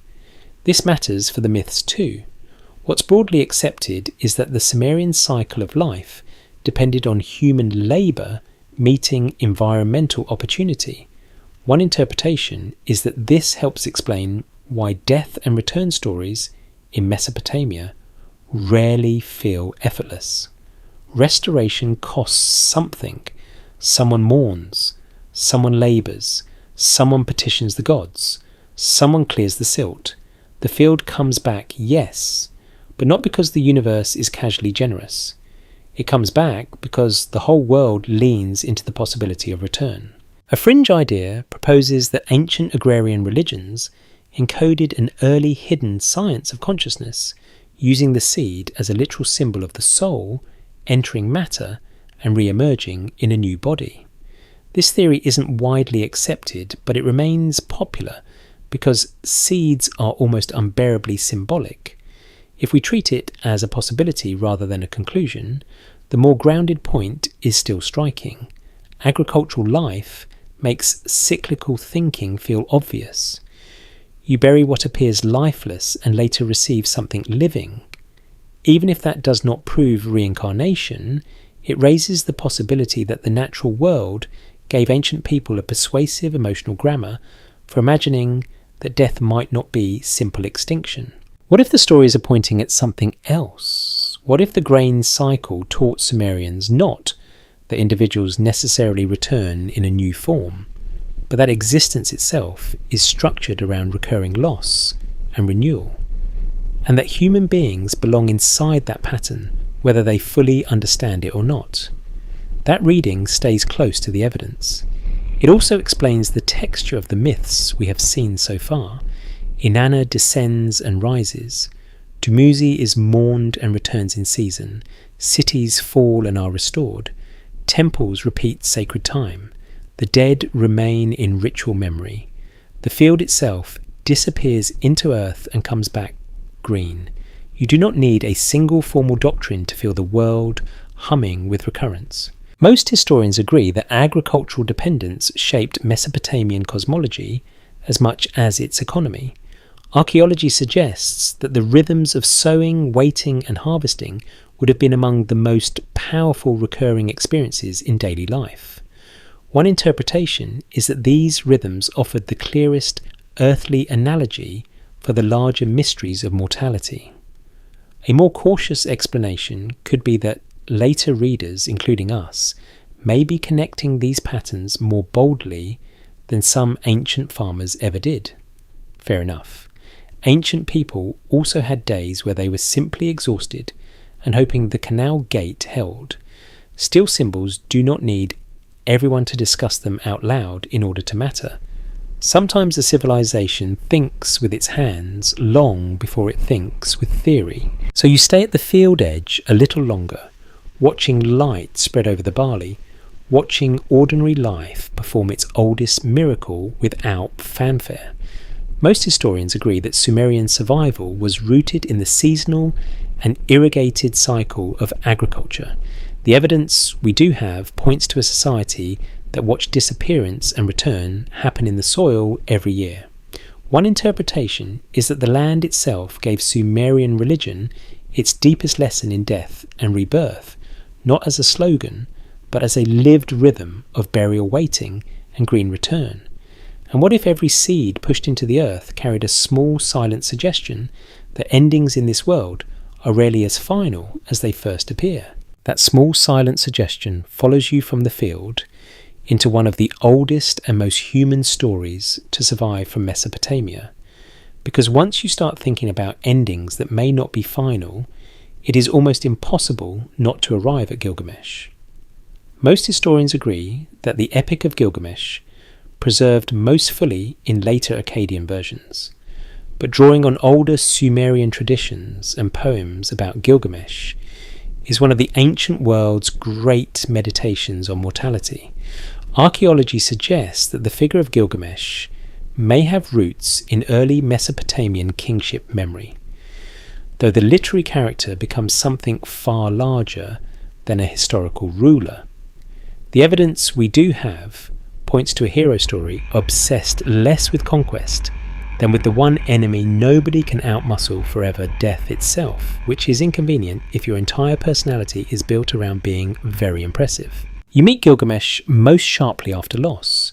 Enkidu dies and the story changes temperature. What had been a tale of action, strength, rivalry, and wild adventure becomes a grief-struck search. What's broadly accepted is that Enkidu's death drives Gilgamesh into terror at his own mortality. He does not merely miss his friend, he suddenly understands that his own body belongs to the same fate. That realization still lands with unsettling force across thousands of years.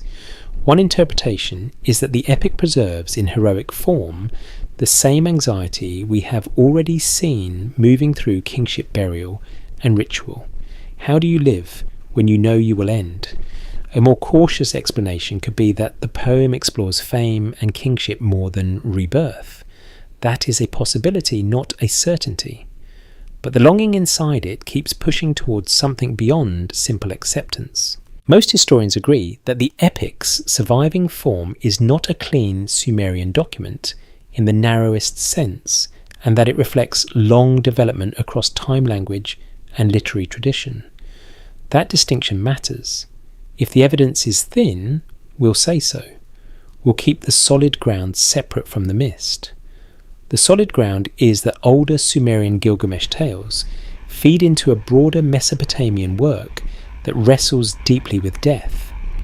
The mist begins when people claim the epic secretly teaches a hidden immortal soul system in plain sight. It does not do that clearly. Let me rephrase that more carefully.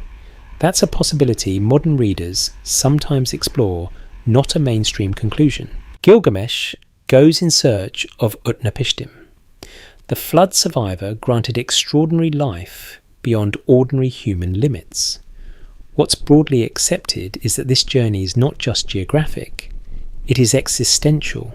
He crosses dangerous thresholds, enters remote spaces, and presses toward a figure who seems to stand outside normal mortality. One interpretation is that the journey itself echoes the descent and return patterns we have seen elsewhere in Mesopotamian thought. Gilgamesh leaves the familiar world, moves through symbolic darkness, seeks hidden knowledge, and returns altered. A careful reading might suggest that the epic participates in the same broad cycle of lost passage and incomplete restoration that shadows so many Mesopotamian texts. Historians still argue whether Gilgamesh ultimately teaches resignation the value of human achievement, the limits of kingship, ritual, wisdom, or some blend of all four. There's no full consensus because the epic refuses to settle into one easy moral. That is part of what makes it feel so alive. The mystery isn't in what we know, but in what we can't confirm. We know Gilgamesh seeks escape from death. We know he fails to secure permanent, biological immortality for himself. We know the story redirects attention towards city walls, human labour, and memory.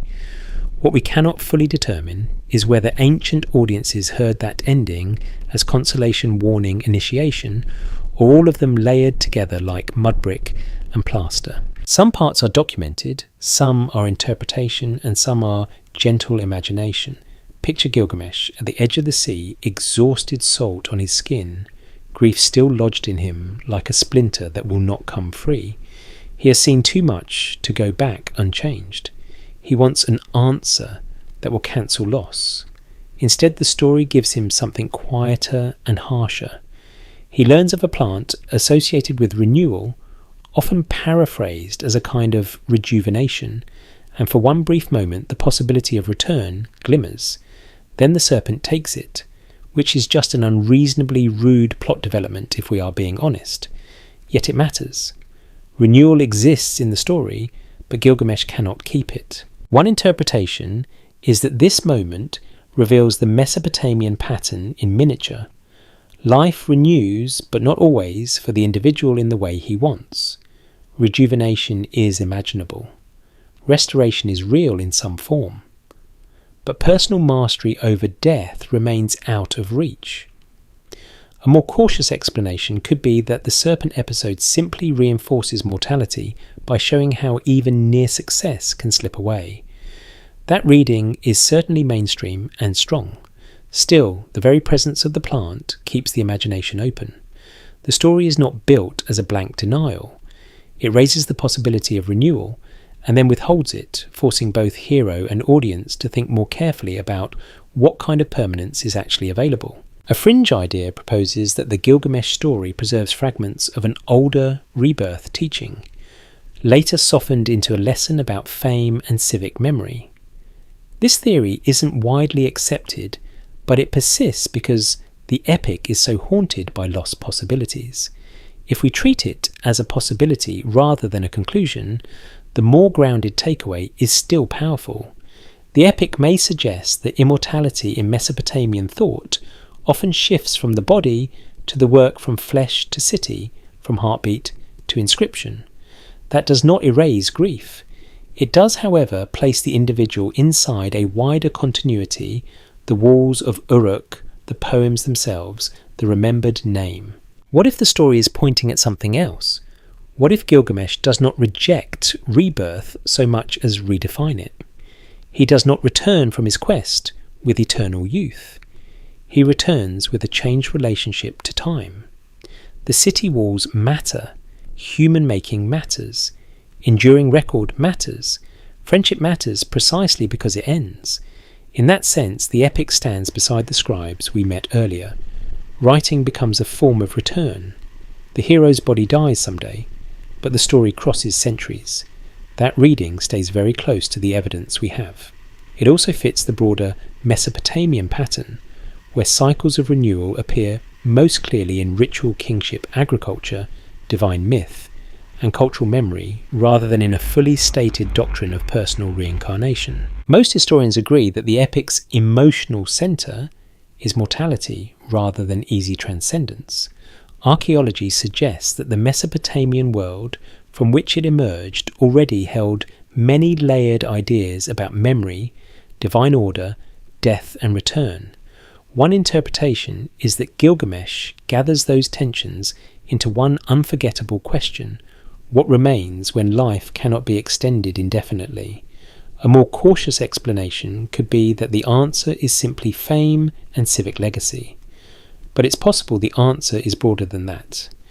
The return may be found in what continues through you, your city, your words, your rituals, your name spoken after death, your story retold by people who never knew your face. And that may be why Gilgamesh still feels so close tonight. He wants what every frightened human being wants after lost certainty that death can be outrun. Instead, he receives a complicated kind of wisdom, not proof, not cosmic closure, something older and stranger. Most historians agree that the Epic of Gilgamesh wrestles openly with death grief and the search for enduring meaning. The evidence we do have points to a story shaped by Sumerian foundations and larger Mesopotamian reflection. One interpretation is that it transforms the hope of rebirth into the endurance of memory culture and human making. And what if in the end, Gilgamesh's truest immortality is not the life he could not keep, but the fact that even now in the quiet, after midnight, you are still walking beside him. Walking beside him, that long leaves you with a sharper question than before, because by now the pattern is impossible to miss. Gods descend and return. Shepherd figures vanish and reappear in season. Cities flood and begin again. Fields bury seed and bring it back green. Dreams restore the absent for a night. Temples repeat sacred time until the old becomes present once more. So naturally, a modern mind starts leaning forward and asking, all right then, but did the Sumerians believe the individual soul itself could be reborn? Most historians agree that explicit reincarnation in the clear, later sense of a soul repeatedly entering new bodies is not the standard mainstream reading of Sumerian religion. That needs to be said plainly. Archaeology suggests a rich symbolic world of return, but the evidence we do have points to ambiguity rather than a tidy doctrine. If the evidence is thin, we'll say so. We'll keep the solid ground separate from the mist. The solid ground is this Sumerian and broader Mesopotamian texts contain many cycles of descent, restoration, seasonal return, ritual repetition, and enduring memory. The mist begins when those patterns are collapsed into a single statement, like the Sumerians definitely taught reincarnation. Let me rephrase that more carefully. That's a possibility some modern interpreters explore, not a conclusion most historians accept. And yet the question keeps resurfacing because the old material is so saturated with recurrence that it almost seems to invite it. One interpretation is that some repeated motifs in Sumerian myth may hint at a worldview more open to cyclical being than the standard underworld picture alone would suggest. A careful reading might suggest that when life keeps returning in every major symbolic register, agriculture, ritual, divine myth, kingship, memory, the human imagination naturally begins to wonder whether persons too might somehow participate in that same rhythm. That is suggestive, not conclusive. The mystery isn't in what we know, but in what we can't confirm. We know recurrence matters. We do not know that recurrence was formalized into a doctrine of soul migration. Those are not the same thing, no matter how badly modern speculation wants them to be roommates. Historians still argue whether certain Mesopotamian passages should be read as merely poetic cycles, as theological symbols of renewal, or as carrying deeper implications about personal continuity beyond death. There's no full consensus though. The mainstream centre of gravity remains cautious. Scholars continue to debate how far symbolic return can be pushed before it stops being responsible interpretation and becomes decorative, wishful thinking wearing an academic hat. And to be fair, ancient texts are very good at inspiring that kind of hat.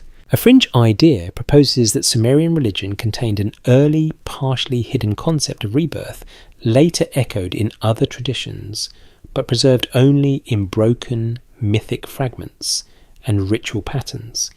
This theory isn't widely accepted, but it has a certain emotional appeal. It allows modern readers to imagine that beneath the dusty underworld and all the bureaucratic gloom, there was a secret current saying the self returns. If we treat it as a possibility rather than a conclusion, the most interesting part is not whether the claim can be fully proved, because it cannot, but why the claim feels plausible to so many people. The answer may be that the texts do keep circling the same emotional terrain. Loss is never just loss. It is followed by lament, ritual, memory replacement, return, or renewed order. The system as a whole resists straight-line endings. Most historians agree that when Mesopotamian texts describe the fate of ordinary dead persons, the emphasis tends to fall on an underworld existence rather than renewed bodily life on Earth. What's broadly accepted is that this underworld continuity is diminished, shadowy, and dependent in part on the care of the living. That point is important because it prevents us from overstating the case. A more cautious explanation could be that Mesopotamian religion was more concerned with maintaining relationships across death than with imagining a fresh earthly embodiment after death. That reading fits a great deal of the evidence, but it's possible that symbolic patterns of renewal still shaped how people emotionally process death even without a formal reincarnation doctrine. Some parts are documented, some are interpretation, and some are gentle imagination. Imagine a late-night conversation in a temple courtyard, not officially recorded, between two men who have heard the same myths all their lives. One says the dead go below and stay below. The other says, yes, but the gods return, the grain returns, the year returns, the name returns, the city returns. The first shrugs. The second stares out into the dark a little longer. That scene is imagined, of course, but it captures the tension inside the evidence. Ancient people did not need a settled doctrine to feel an unsettled hope. What if the story is pointing at something else? What if our modern word, reincarnation, is slightly the wrong tool for this material, too sharp in some ways and too narrow in others? Maybe the Sumerian puzzle is less about whether the self comes back in another body and more about whether life, identity and sacred order are ever allowed to end absolutely. In that broader sense, the answer seems closer to no, not because the texts promise cheerful immortality, but because they keep staging recurrence everywhere that matters. The dead remain in relation, the gods return, the land revives, ritual resets time, memory outlives flesh, kingship passes on, writing carries voices forward, even grief itself comes in cycles, returning with anniversaries, songs, seasons and dreams. Archaeology suggests that ancient religious systems often resist neat modern categories, especially when surviving evidence is fragmentary and layered across centuries. That is worth remembering here. Most historians agree that Sumerian religion was not a single textbook with a chapter titled, "Here is exactly what happens after death." It was lived, performed, copied, adapted, and inherited. One interpretation is that later readers may detect rebirth hints, not because they are inventing everything, but because the material genuinely contains unresolved openings. A more cautious explanation could be that those openings are simply the natural ambiguity of mythic language. Both possibilities deserve room. A popular rumour claims that hidden tablets, lost translations, or suppressed scholarship will completely transform our understanding and reveal that reincarnation was always central to Sumerian thought. This theory isn't widely accepted, and to be honest, it often tells us more about modern frustration than ancient religion. There is no full consensus because the evidence itself is partial, not because a single dramatic key has been locked away in a villainous basement archive. We're not proving anything tonight, we're following clues. And the clues suggest complexity, not conspiracy. That complexity may actually be the best part. The evidence we do have points to a civilization unafraid to sit beside death without making it simple. Most historians agree that the Sumerians and their Mesopotamian heirs developed powerful symbolic languages of return without clearly spelling out a doctrine of reincarnation. One interpretation is that this very lack of closure allowed the stories to remain fertile generation after generation, always able to meet new listeners halfway. If a text says too much, it grows rigid. If it says just enough, it keeps breathing. So you stand once more between solid ground and sacred mist, looking at the old clay lines and trying not to bully them into modern answers. What's broadly accepted is that explicit reincarnation is not the mainstream scholarly conclusion about Sumerian belief. Archaeology suggests instead a world saturated with cyclical thinking, divine return, ritual renewal, and enduring relationship across death. One interpretation is that these patterns may hint at something adjacent to rebirth, even if not identical to it.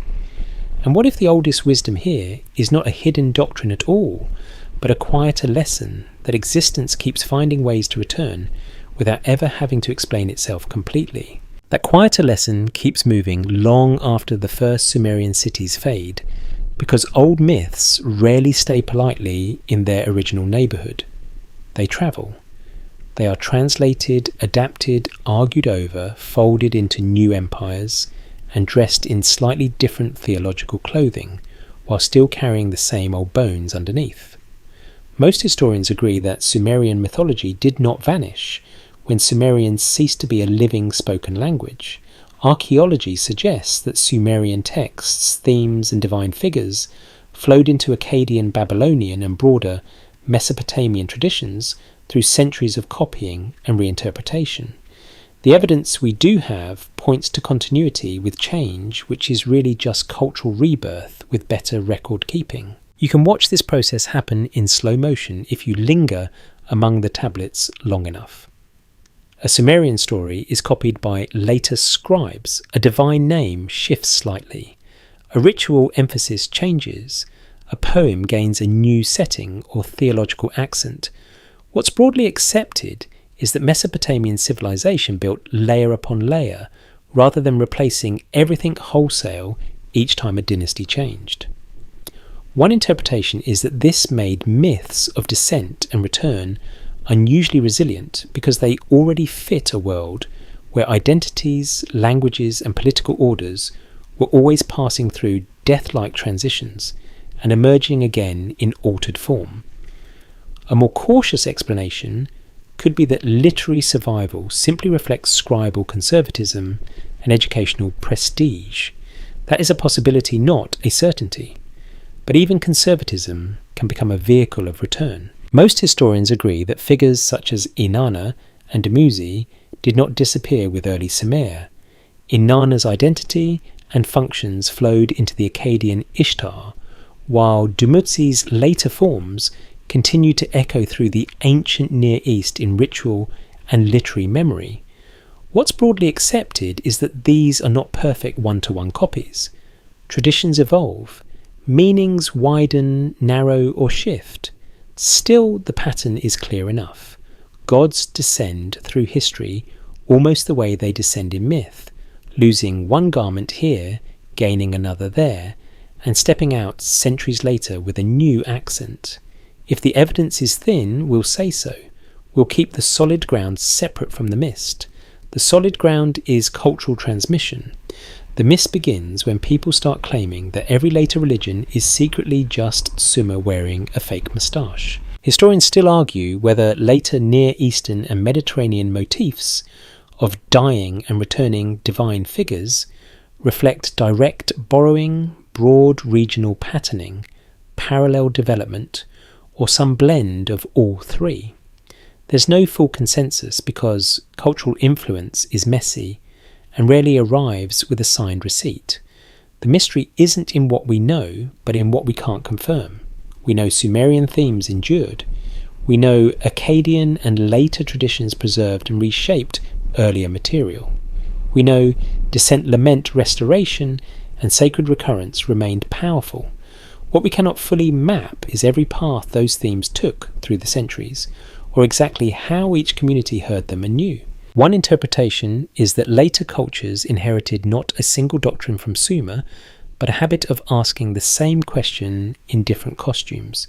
How does life return after collapse? How does sacred order reappear after absence? How does the deadened world quicken again? That question migrates well because it belongs to everyone. A careful reading might suggest that Sumer's greatest legacy is not a secret answer about reincarnation, but a durable symbolic grammar for thinking about continuity in a fragile world. That is a large claim, so let me rephrase that more carefully. It is not the only legacy, and not all later traditions depend on it directly, but it raises the possibility that some of the ancient Near East's most enduring religious emotions pass through Sumerian channels. Some parts are documented, some are interpretation, and some are gentle imagination. Picture a later scribe in Babylon, centuries after the first Sumerian city builders laid down their tablets. He copies an old line in a language that already feels ancient. Perhaps he understands every nuance. Perhaps he works by tradition more than inspiration. Perhaps he is slightly annoyed that the tablet edge keeps flaking off, which would be fair. Yet in his hands, the old story returns. The goddess lives again in a new generation's script. The shepherd mourned long ago is mourned again. The underworld opens once more in language. This is not bodily rebirth, but it is unmistakably recurrence. Archaeology suggests that temple traditions and literary schooling help preserve old myths far beyond their original settings. What's broadly accepted is that Mesopotamian scholarship was deeply historical in its own way, honouring earlier forms even while transforming them. One interpretation is that this repeated return to old stories may itself have reinforced the broader cultural sense that loss was never total. Cities could fall, languages could shift, dynasties could vanish. But the old patterns would still rise somewhere in the archive, in ritual, in hymn, in royal ideology, in whispered interpretation. A more cautious explanation could be that institutional preservation simply keeps useful texts alive. Even so, usefulness here includes emotional and cosmic usefulness, not just grammar drills and bureaucratic nostalgia. A fringe idea proposes that Sumerian ideas about death and rebirth directly seeded later doctrines of resurrection, reincarnation, or eternal return across vast stretches of the ancient world in a near unbroken chain. This theory isn't widely accepted because the evidence for direct linear transmission at that scale is uneven. If we treat it as a possibility rather than a conclusion, the more responsible insight is still fascinating. Broad patterns of descent and renewal can move across cultures without remaining identical. Influence does not need to be total to be real. A motif can survive by changing. In fact, that is often how survival works best. Even ideas like seeds rarely return in exactly the same form. What if the story is pointing at something else? What if the real cycle here is not only inside the myths, but in the myths themselves? They die or seem to. The city that first sang them is ruined. The language becomes old. The temple falls silent. Then scribes copy the lines again. A later priest chants a related hymn. A new kingdom adapts the old divine name. A much later scholar translates the cracked tablet, and suddenly the voice is back, a little damaged, a little transformed, but back. The myth is reborn, not because it never changed, but because it did. Most historians agree that ancient Near Eastern traditions are connected through long chains of borrowing, preservation, and reinvention. Archaeology suggests that Sumerian literature remained foundational far beyond its original age. One interpretation is that this historical afterlife mirrors the very themes those texts so often explored: descent into obscurity, preservation in hidden places, re-emergence in altered form. That is suggestive, not conclusive, but the resonance is difficult to miss. The story of rebirth may have become true first at the level of culture where old words sink sleep and rise again. And perhaps that is why the Sumerian material still feels alive tonight, even though the cities themselves are dust and the original voices are long gone. What's broadly accepted is that later Mesopotamian cultures preserved and reshaped Sumerian myths rather than simply discarding them. The evidence we do have points to enduring themes of descent, restoration, sacred recurrence, and cultural continuity. One interpretation is that as those stories passed into new hands, they carried the old question forward without resolving it completely. And what if the oldest clay whispers kept changing costumes over the centuries, because the heart of the puzzle never stopped being human? How anything precious returns after it seems to have been lost. And so you arrive at the last stretch of the path, with the old question still glowing softly in your hands, not solved, not pinned down, not flattened into a slogan, but clearer in shape than when the night began. You have walked through temple archives, underworld gates, burial courtyards, floodplains, barley fields, dream rooms, royal inscriptions and copied myths, and the pattern has remained strangely consistent. Most historians agree that the surviving Sumerian and broader Mesopotamian evidence gives us fragments rather than a single complete doctrine about death and rebirth. Archaeology suggests a civilization deeply concerned with mortality, continuity, sacred order, and the repeated restoration of life in many forms. The evidence we do have points to recurrence everywhere in grain, in kingship, in ritual, in divine myth, in memory, in writing, in the city itself. What's broadly accepted is that the Mesopotamian underworld was usually imagined as dim and diminished, rather than as a cheerful revolving door back into earthly life. That solid ground matters. If the evidence is thin, we'll say so. We'll keep the solid ground separate from the mist.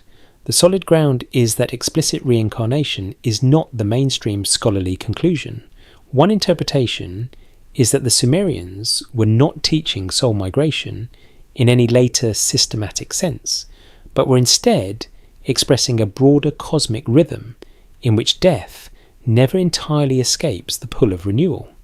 A more cautious explanation could be that these are simply separate symbolic systems that modern readers like to weave together.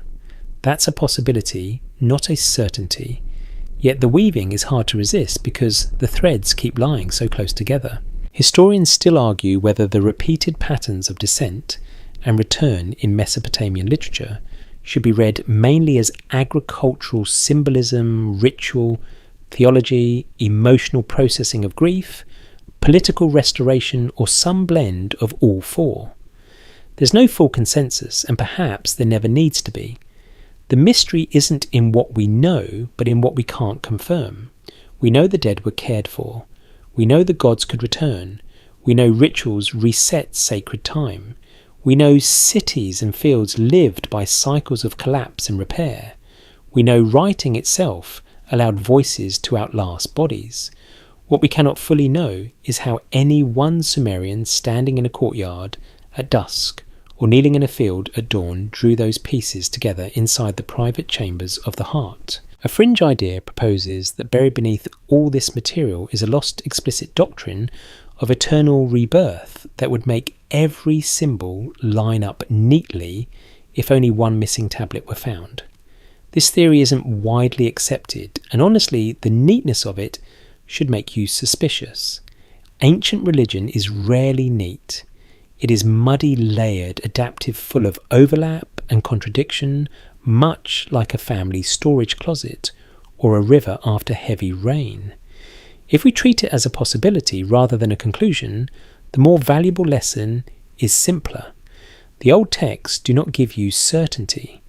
They give you a habit of seeing life as recurrent, even in the presence of death. What if the story is pointing at something else? What if the deepest Sumerian wisdom is not that you personally return again and again in some easy-to-chart cycle, but that nothing meaningful ever stands alone?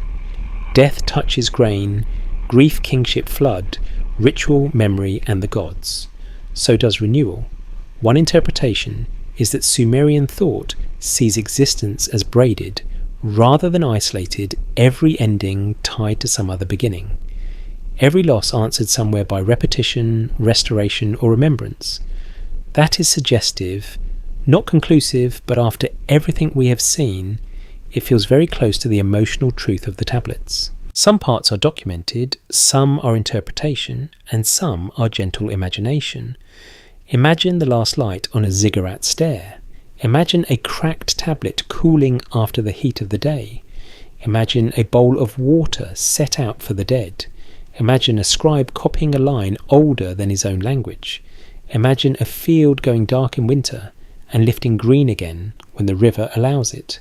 None of those moments proves an eternal cycle in a strict doctrinal sense. Let me rephrase that more carefully. They do not confirm it, but together they might support the idea that the people of ancient Sumer lived inside a world where return was too common, too necessary, and too sacred to ignore. And now the pace softens. The night air cools over the riverbank. The reeds move in a faint whisper. Far behind you, the city seems smaller, almost dreamlike, its walls and courtyards fading into a dim bronze hush. The old questions no longer press so hard. They simply float beside you. You have followed the solid ground where it held, and where it gave way, you step carefully into the mist. That is enough for one night. You can let the underworld gates close now. You can let the temple lamps burn low. You can let the barley fields sleep beneath the stars, their green hidden, for a few quiet hours. Somewhere in the dark, a stylus rests beside a finished tablet. Somewhere a name is remembered softly. Somewhere a story waits to be told again. And maybe that is the gentlest answer these ancient texts can offer, not certainty, but rhythm. Not proof, but recurrence. Not a hard promise that nothing ends, but a softer reassurance that endings are often held inside larger patterns you cannot always see at first. So breathe a little slower. Let the old clay cities drift farther away. Let the river flatten into silver under the moon. Let the voices of gods, kings, mourners, and scribes grow faint and warm and distant. You do not need to solve their mystery tonight. You only need to rest beside it for a while, as the people of Sumer once rested beside their canals beneath their stars with the smell of mud brick and grain in the cooling air, trusting that morning would return, that the fields would answer in season, that memory would hold what it could, and that even in a world where death was real and dust was real and grief was real, life still had its old quiet habit of coming back in one form or another.